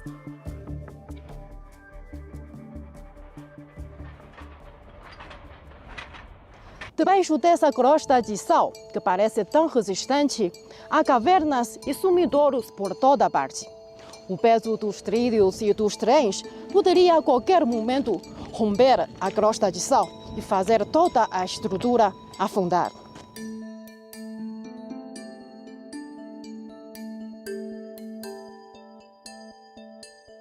Mas os engenheiros chineses encontraram uma solução. Eles removeram a crosta de sal e preencheram o lugar com blocos e pedras e areias e gravaram mais de 57 mil estacas de areias. O comprimento total dessas estacas equivale a 15 vezes a altura do Monte Komorama empilhado. A pessoa que me guiou por esse caminho foi o mestre He, que trabalha aqui há mais de 40 anos. Hoje, a manutenção da ferrovia faz parte da sua rotina diária. 沿湖铁路是建起来，它比其他地方会有很大的困难跟麻烦。当时他们这个铁道兵完了以后，在这建铁路的时间，当时呢国家的经济也比较困难，机械也比较少，这个路料啊，运输也是相当困难。他们也是想了好多办法，拿这个废旧钢轨自制一些工具，完了以后来进行使用。这个地方也是特别害怕降雨的，一降雨了，完了以后呢，就是有磨脚生的这种盐泥，你一脚踩进去，鞋子里面全都是泥这种的。这个盐泥还有腐蚀性，对人的皮肤还有一定的伤害，这些都是他们要克服的困难。No entanto, esse não foi o único desafio enfrentado pela ferrovia Qinghai-Xizang. Permafrost, altitude extrema, baixa concentração de oxigênio e o ecossistema frágil. Cada um desses fatores representava um desafio que a engenharia ferroviária mundial ainda não havia conseguido superar. A primeira fase da ferrovia começou a ser construída em 1958, levou 26 anos e só foi inaugurada até Gomut em 1984. Já a segunda etapa, a que realmente chegaria a Lhasa, deve às obras iniciadas apenas em 2001.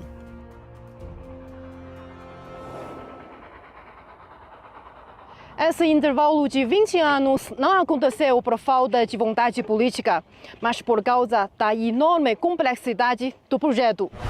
Esta cena recria o canteiro de obra de passagem de Tanggurá em um ambiente de extrema altitude. Naquela época, mais de 960 quilômetros estavam localizados em áreas de baixa concentração de oxigênio, a mais de 4.000 metros acima do nível do mar, onde o oxigênio disponível equivale a apenas 60% do encontrado nas planícies. Qualquer pequeno esforço já era suficiente para deixar alguém sem fôlego. E foi justamente nesse ambiente que, ao longo de 5 anos da segunda fase da obra, os 140.000 trabalhadores envolvidos não registraram nenhuma morte causada por doenças relacionadas à altitude. Por trás desse resultado estavam 17 hospitais, 115 postos médicos e mais 400 profissionais de saúde responsáveis por atender mais de 32.000 casos de doenças relacionadas à altitude.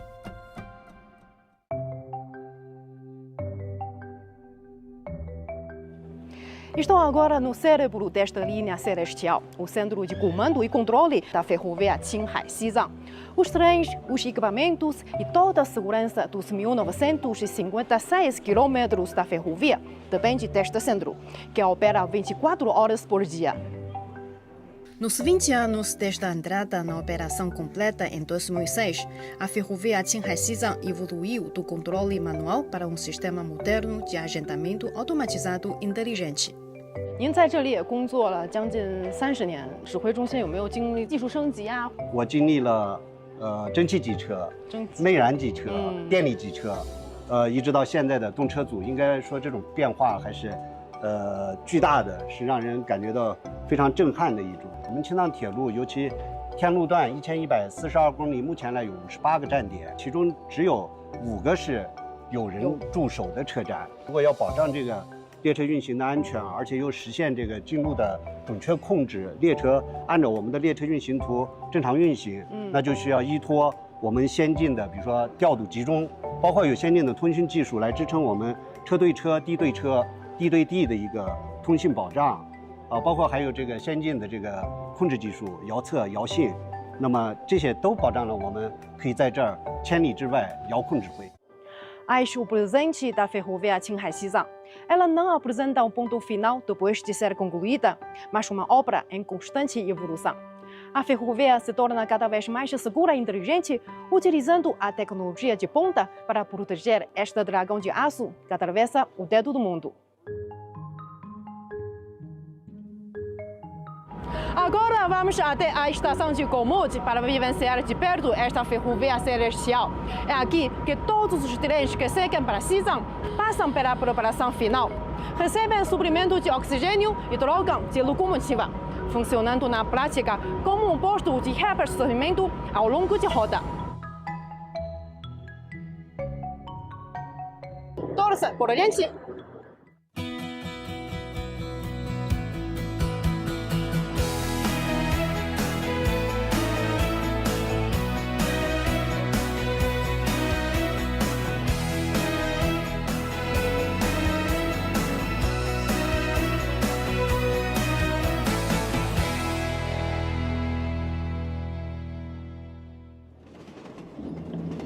Olhem lá fora! Aquelas fileiras de tubos de ferro prateados são chamadas de barras térmicas, uma invenção desenvolvida especialmente para regiões permafrostes. As barras térmicas contêm um fluidor especial em seu interior e funcionam como uma espécie de ar-condicionado natural sem eletricidade. Eles dissipam o calor que fica sob o leito da ferrovia, ajudando a resfriar o permafrost do Planalto. Porque se o permafrost derreter, o leito da ferrovia pode afundar e se defumar, tornando impossível a passagem de todos os trens. Ao longo de toda a ferrovia Qinghai-Xizang, foram instaladas mais de 16.000 dessas barras térmicas. Cada uma delas é cuidadosamente posicionada para garantir a estabilidade da linha ferroviária. para preservar o equilíbrio ecológico da região, a ferrovia investiu desde o início da construção 1,54 bilhão de yuans em proteção ambiental ao longo da linha. Na época, isso foi algo sem precedentes na história da construção ferroviária chinesa. Para atender às rotas de migração dos animais selvagens, a ferrovia construiu 33 passagens exclusivas para a fauna em trechos específicos.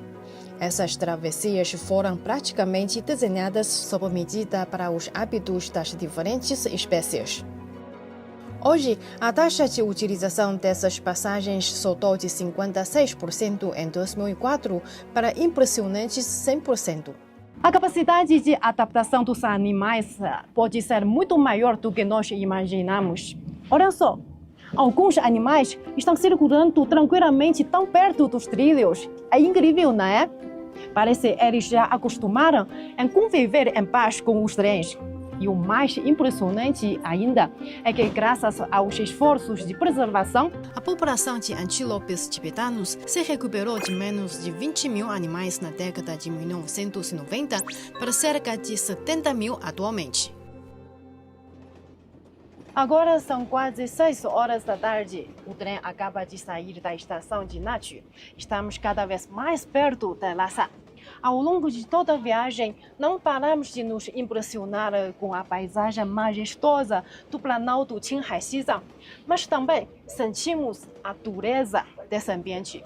O frio, os ventos carregados de areia e a intensa radiação ultravioleta, que coloca à prova os limites da sobrevivência humana nesta região.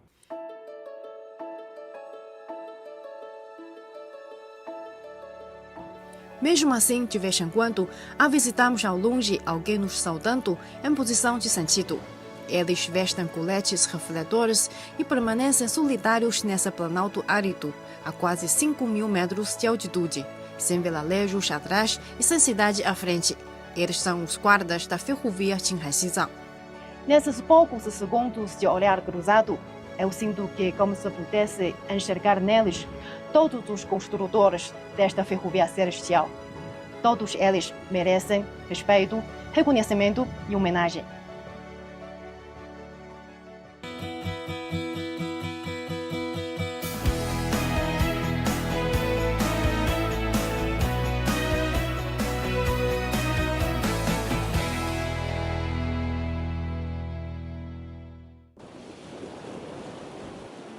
Chegamos agora até a ponte do Rio Lhasa para observar de perto como essas medidas de proteção funcionam na prática. Esta é a última grande obra da ferrovia em Xizang e também foi um dos principais exemplos da engenharia ecológica em áreas do Planalto. O ecossistema do Planalto é muito frágil. Qualquer dano pode ser irreversível. Por isso, a construção desta ponte abriu mão de métodos convencionais e muito parados, optando por uma lógica de engenharia complexa, porém muito mais voltadas à preservação ecológica. A seguir, vamos conversar com o monitor ambiental da ferrovia para entender melhor o caso. 建造设计源头上就采取相应的一个保护措施。一个在桥型的结构设计上，现在我们可以看到，它是在当时条件下首次采用这种5跨3拱的这种混凝土钢管细杆滚结构，它对这个河道呀、河岸的切割呀、占用湿地啊这个大幅减少。再一个，我们就是在这个2022年，我们针对这个河道对我们桥梁基础的冲刷呀、河岸的冲刷呀，从这个防洪整治的角度出发来，最后进行论证，采用我们这种脚下就看到这个河滨石龙的这种保护措施。 这个在没实施之前，河道整个冲刷，把既有的这种河床啊、那滩涂湿地长的这些灌木，整个就冲刷遭到大面积的破坏。现在实施了以后，河道等于相对固定了。再一个就是，而且在这个地方，我们实施工程的地方，它逐步也产生了这个植被这些进一步的恢复。20年来，是拉萨河大桥建成以后啊，反而保持了河道的一个稳定，防止了这个水土流失这方面起到积极的作用。再一个水质，就是后续的监测中也没有发生明显的变化。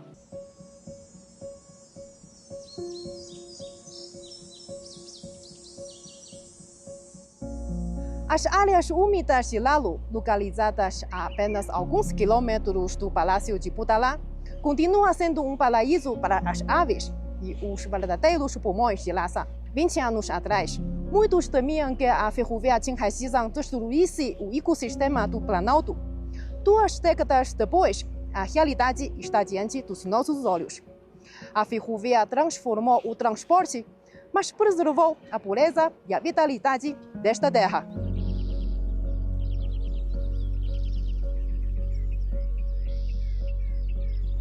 Mas a proteção ecológica não é o único legado desta superferrovia.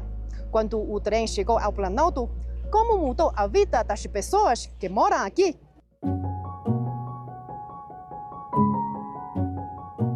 Atrás de mim fica o pátio de cargas da estação oeste de Lhasa. Hoje, o maior terminal ferroviário de mercadorias de toda a região autônoma de Xizang. É difícil imaginar que, há 20 anos, isto aqui era apenas um terreno baldio. Agora, olha isso. São 11 linhas de cargas e descargas conectadas a 7 ramais ferroviários exclusivos. Mais de 80% dos suprimentos que chegam a Xizang passam por aqui. Naquelas fileiras de contêineres, há azulejos e eletrodomésticos vindo do interior do país. E deste lado, os caminhões frigoríficos estão sendo abastecidos com carne fresca de yaqui e iogurtes locais, prestes a partir para outras províncias. Saindo do pátio de cargas, logo ao lado fica a comunidade de Sema. É aqui que a transformação trazida pela ferrovia apresenta de forma mais concreta. No passado, a maioria dos moradores vivia da agricultura e hoje eles assumiram novos papéis.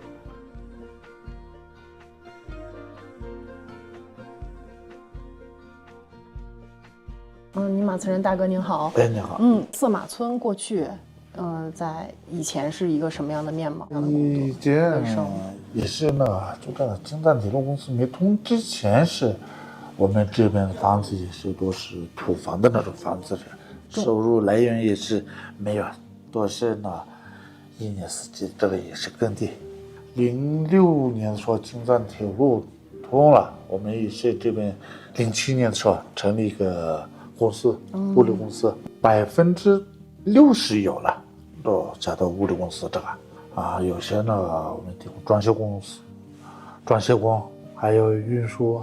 那我们现在这个房子住起来跟以前住起来这个感觉这个肯定不一样，这个真的。Com a chegada da ferrovia e a construção do pátio de cargas, a comunidade criou sua própria empresa de logística. Os moradores mudaram de profissão e a vida mudou junto. Na Sema de hoje, novas casas de estilo tibetano com telhados vermelhos se alinham pelas ruas. A vila agora conta com uma infraestrutura completa, que inclui pré-escolas, postos de saúde e uma praça cultural.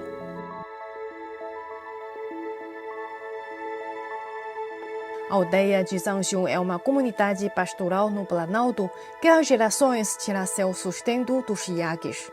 Com 38,6 mil hectares de pastagens naturais, os iaques são a verdadeira base de sobrevivência dos moradores há milênios.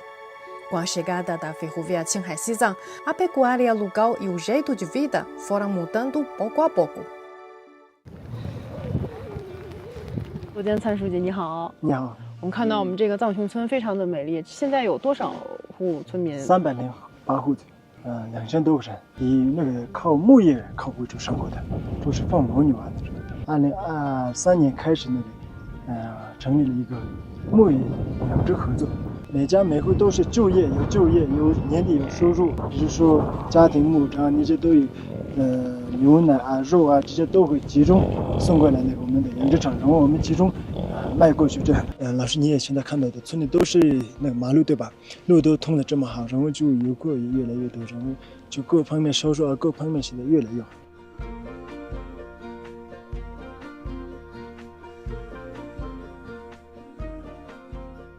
De uma vila tradicional de pastoreio a uma cooperativa moderna com marca orgânica própria, a transformação de Zhangxiong serve como um espelho. Esse grande salto da cooperativa em 3 etapas, da criação científica ao processamento padronizado e à gestão da marca, tem por trás um suporte fundamental de uma grande artéria de aço que corta o Planalto Nevado.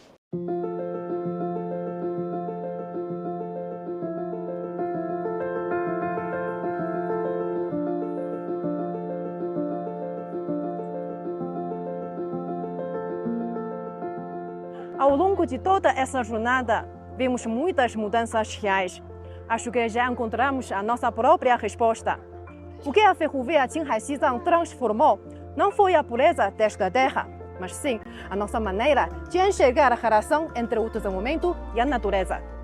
Esta rota provou uma coisa: o ser humano e o meio ambiente podem coexistir e o progresso e a preservação podem caminhar lado a lado. E um único caminho é capaz de fazer com que inúmeras pessoas vivam um pouco melhor. Esta é a resposta que essa ferrovia sobre o teto do mundo nos entrega após 2 décadas de história.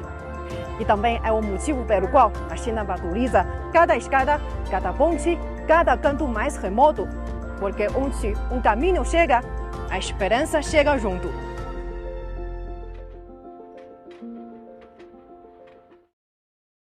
Mas, né, a gente acabou de acompanhar o documentário sobre a ferrovia Qinghai-Tibete, o famoso trem do céu. E agora, para contar como foi a viagem ao Tibete, os desafios da produção, o que essa experiência pode ensinar para projetos como a Ferrovia Bioceânica aqui no Brasil, a gente conversa com a jornalista Isabela Xi, da CGTN Português, direto de Pequim, na China. Isa, um prazer te receber por aqui, seja super bem-vinda. Eu quero, assim, elogiar de monte essa produção, porque é sensacional a gente poder ter conhecimento sobre essa grande obra, todos os desafios em termos humanos, estruturais, ambientais.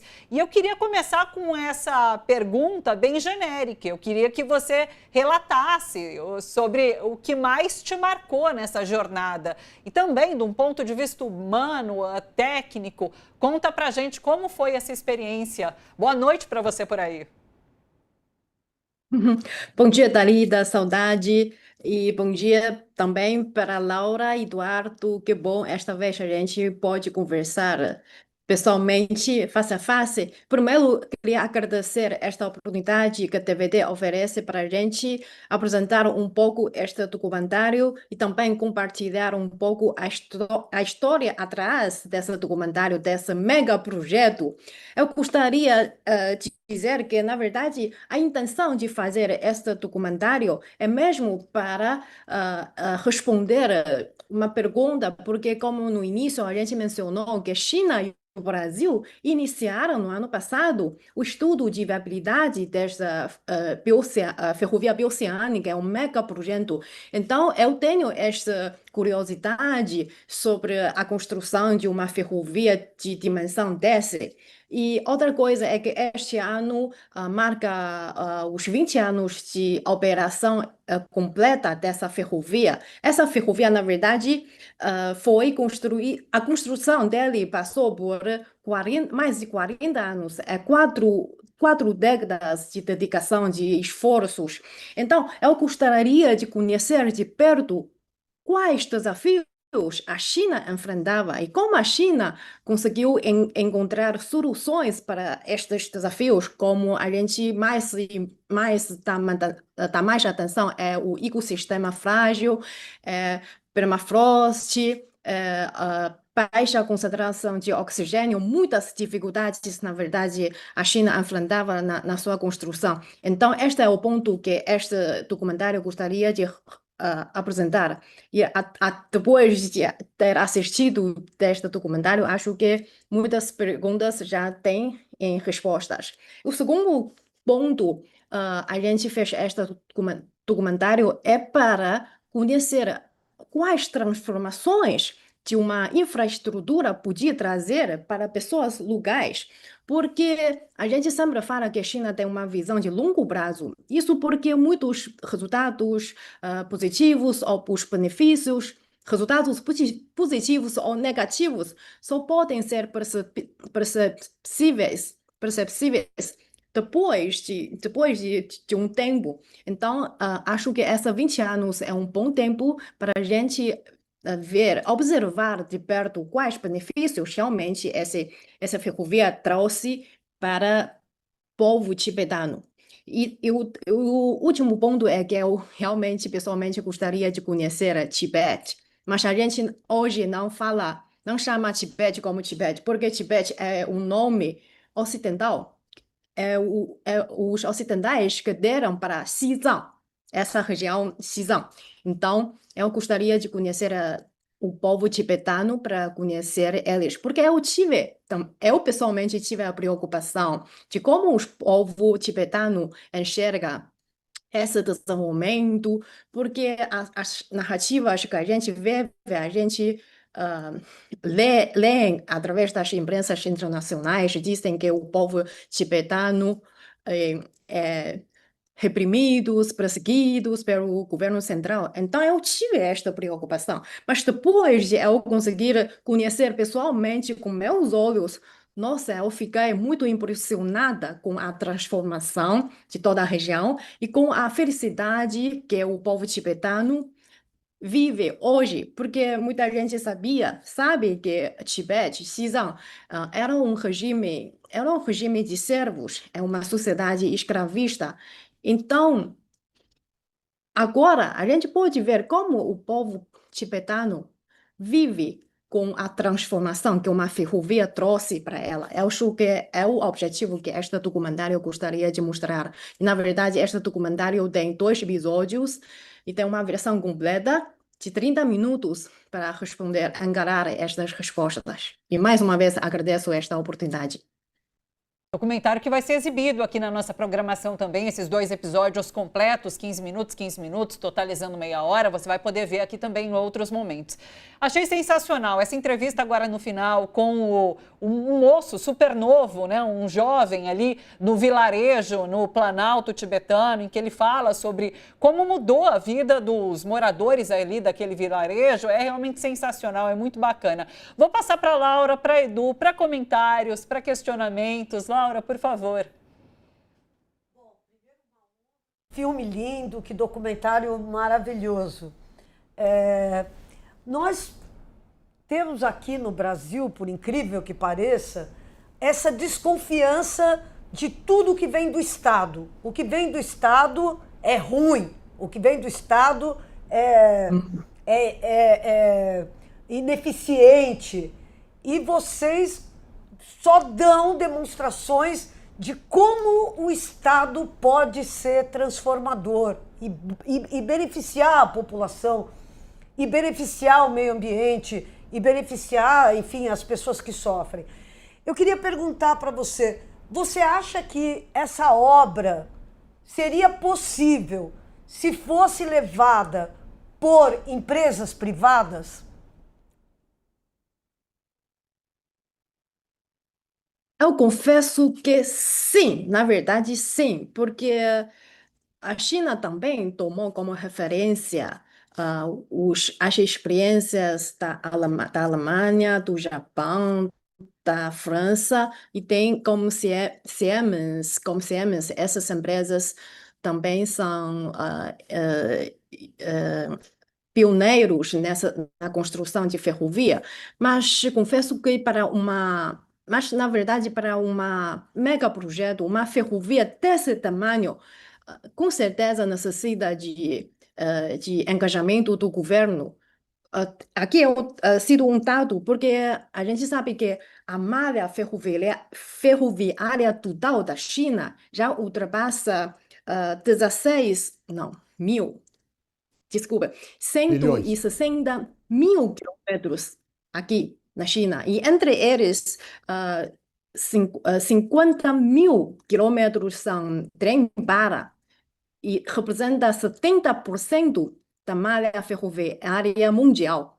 Então, você imagina este tamanho, com certeza a construção de ferrovias é uma questão muito complexa. Na construção, você vai encarar a questão de realocação de pessoas, de zonas residenciais, proteção ambiental, e também encara a propriedade de terreno. Por isso, é um projeto muito complexo. Eu digo que a empresa privada pode ser construtoras, mas quem organiza projetos de infraestrutura, o Estado, é preciso o Estado desempenhar um papel fundamental para coordenar setores tanto privados quanto estatais para realizar a construção desse megaprojeto que atravessa o dedo do mundo. Imagina que essa ferrovia passa por regiões que têm uma altitude de 5.000 metros acima do nível do mar. Então, é um projeto bem complexo. O papel do Estado é fundamental. Isabela, eu queria saber quanto tempo leva para você sair de Pequim e chegar até Lhasa. E que você teve que fazer? Você teve que pegar avião até certo lugar, depois você foi por estrada, depois foi o trem. Como é que foi para você chegar até lá? E quanto tempo isso levou? É uma pergunta muito interessante, porque, na verdade, agora é muito fácil você chegar a Lhasa por trem, porque, primeiro, de Pequim a Xining, Xining é a cidade do começo desta trecho ferroviário Qinghai-Tibete, Qinghai-Qizang. Então, de Beijing a Qinghai, você tem trem-bala que anda por mais 300 quilômetros por hora, mas este trecho de ferrovia Qinghai-Xizang continua sendo ferrovia tradicional com locomotiva diesel. Então, essa velocidade ainda é 160 quilômetros por hora. Então, você parte de Xining, no início desta ferrovia, chegando até Lhasa, leva mais de 20 horas. Porque quando o trem passa por zona de solo congelado, só consegue andar em uma velocidade de 100 quilômetros. Então, minha viagem começa em Komod. Komod até Lhasa é uma menos de 1.000 quilômetros. Leva 14 horas para chegar a Lhasa. Mas agora, hoje, muita gente prefere viajar por ferrovia, porque ao longo dessa ferrovia você pode contemplar paisagens singulares, paisagens muito maravilhosas que você não vê no avião. Então, essa ferrovia é fundamental, porque eu ainda queria destacar os benefícios, porque essa ferrovia, eu vi como ele movimenta fluxo de pessoas, como ele movimenta turismo, logística, mercado, e gera uma rede que consegue trazer oportunidades, empregos indiretos, diretos, e também gera renda para as pessoas locais. Então, essa ferrovia não é apenas para facilitar a viagem, mas gera uma rede que traz oportunidades, muitos benefícios às pessoas. Ô Isa, para fechar, eu queria que você me dissesse qual foi para você, pessoalmente, o ponto alto dessa viagem. Você disse, né, que tinha essa vontade de conhecer o Tibete. O que mais te tocou? O que mais te emocionou? E eu vi nas suas redes sociais que em alguns momentos, em alguns trechos da ferrovia, tem máscara de oxigênio, inclusive, né? Por conta da altitude. Eu queria que você comentasse isso para a gente também. Sim, na verdade, no trem oferece um sistema de distribuição de oxigênio. Então, quem viaja no trem ficam tranquilamente com a segurança, com a saúde.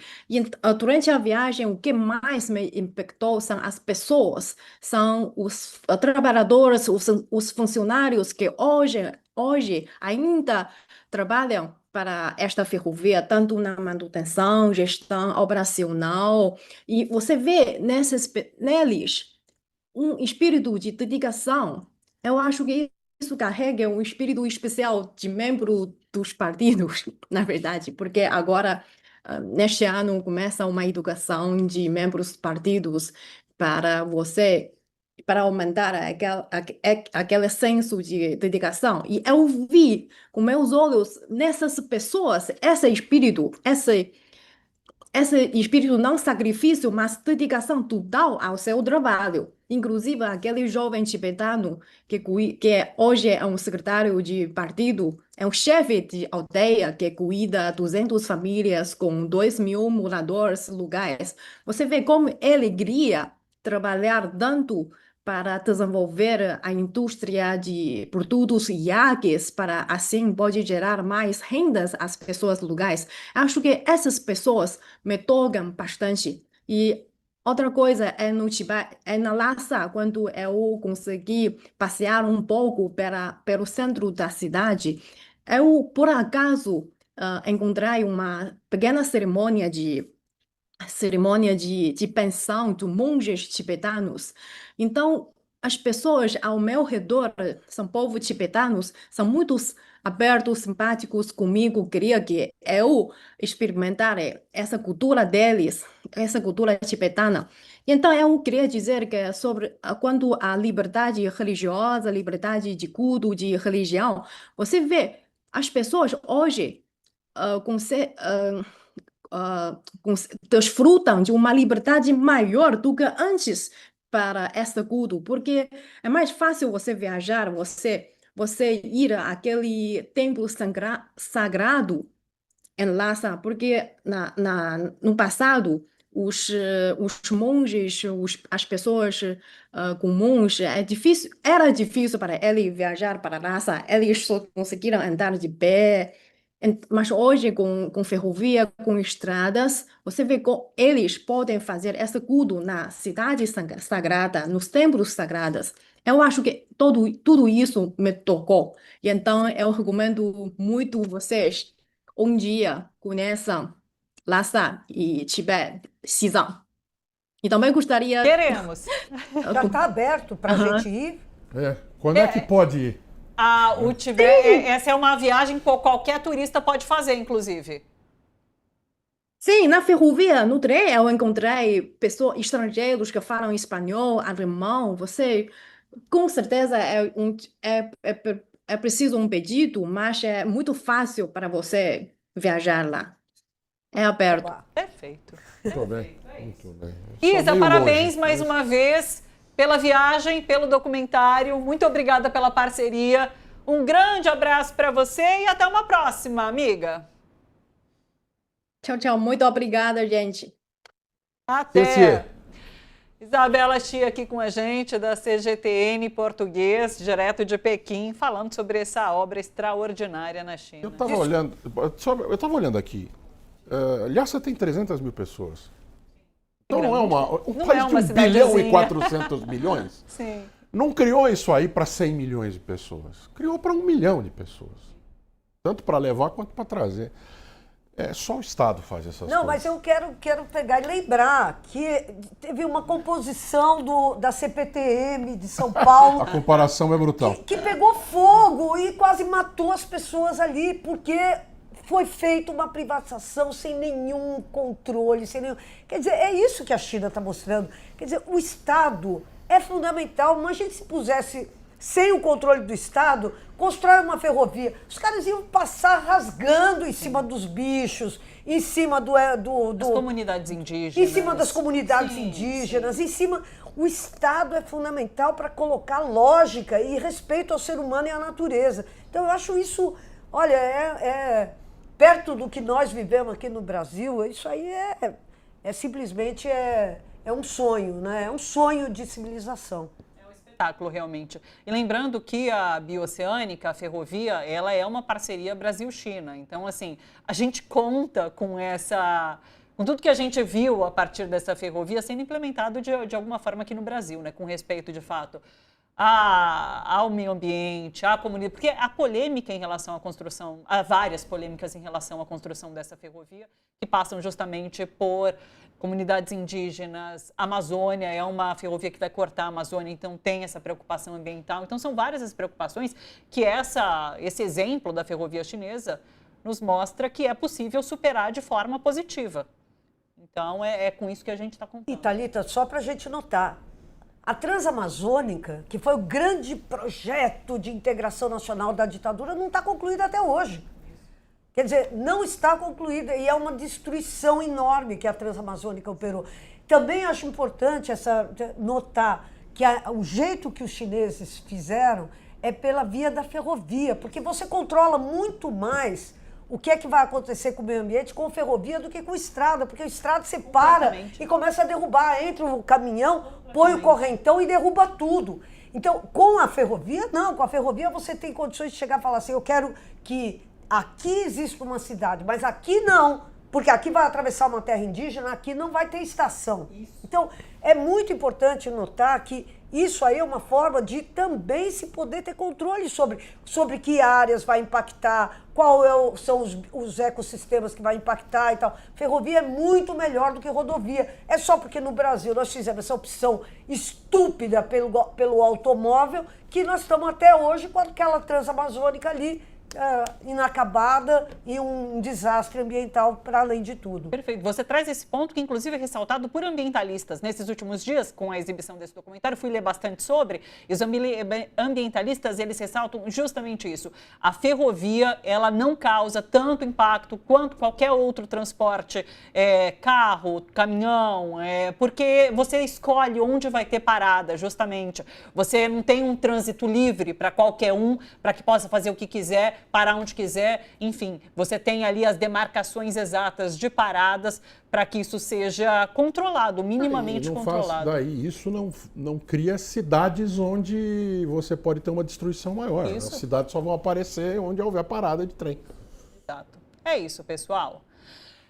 A gente vai exibir na nossa programação esses 2 episódios do documentário que trata sobre essa ferrovia chinesa. São 2 episódios de 15 minutos que entram na nossa programação. Tendo mais detalhes, eu trago aqui para vocês, inclusive para dizer o horário e os dias certinho, tá bom? E vou finalizando por aqui, pessoal. Muito obrigada, Laura, Edu. Até amanhã. Beijo para vocês. Combinado. Até amanhã. Até. Vou ficando por aqui, pessoal. Muito obrigada pela companhia. Quem está comigo aqui até o final, estou com o Emir Elias. O pessoal, a gente tem uma enquete aqui, né? A experiência chinesa pode ajudar a América do Sul? Essa parceria pode ajudar a América do Sul. Essa parceria é 68% vital para o desenvolvimento, 25% positiva, mas requer foco ambiental e 7% um risco de dependência da China, tá? Então, esse resultado, 70% praticamente consideram essa ferrovia, essa parceria vital para o desenvolvimento aqui do Brasil e de países da América do Sul. É isso, muito obrigada. Lucarker está aqui com a gente também. Aida Bittencourt, beijo para você. Carlos Prat, beijo para você. Fabinho também. Adriana Cueva, muito obrigada pela companhia de todos vocês.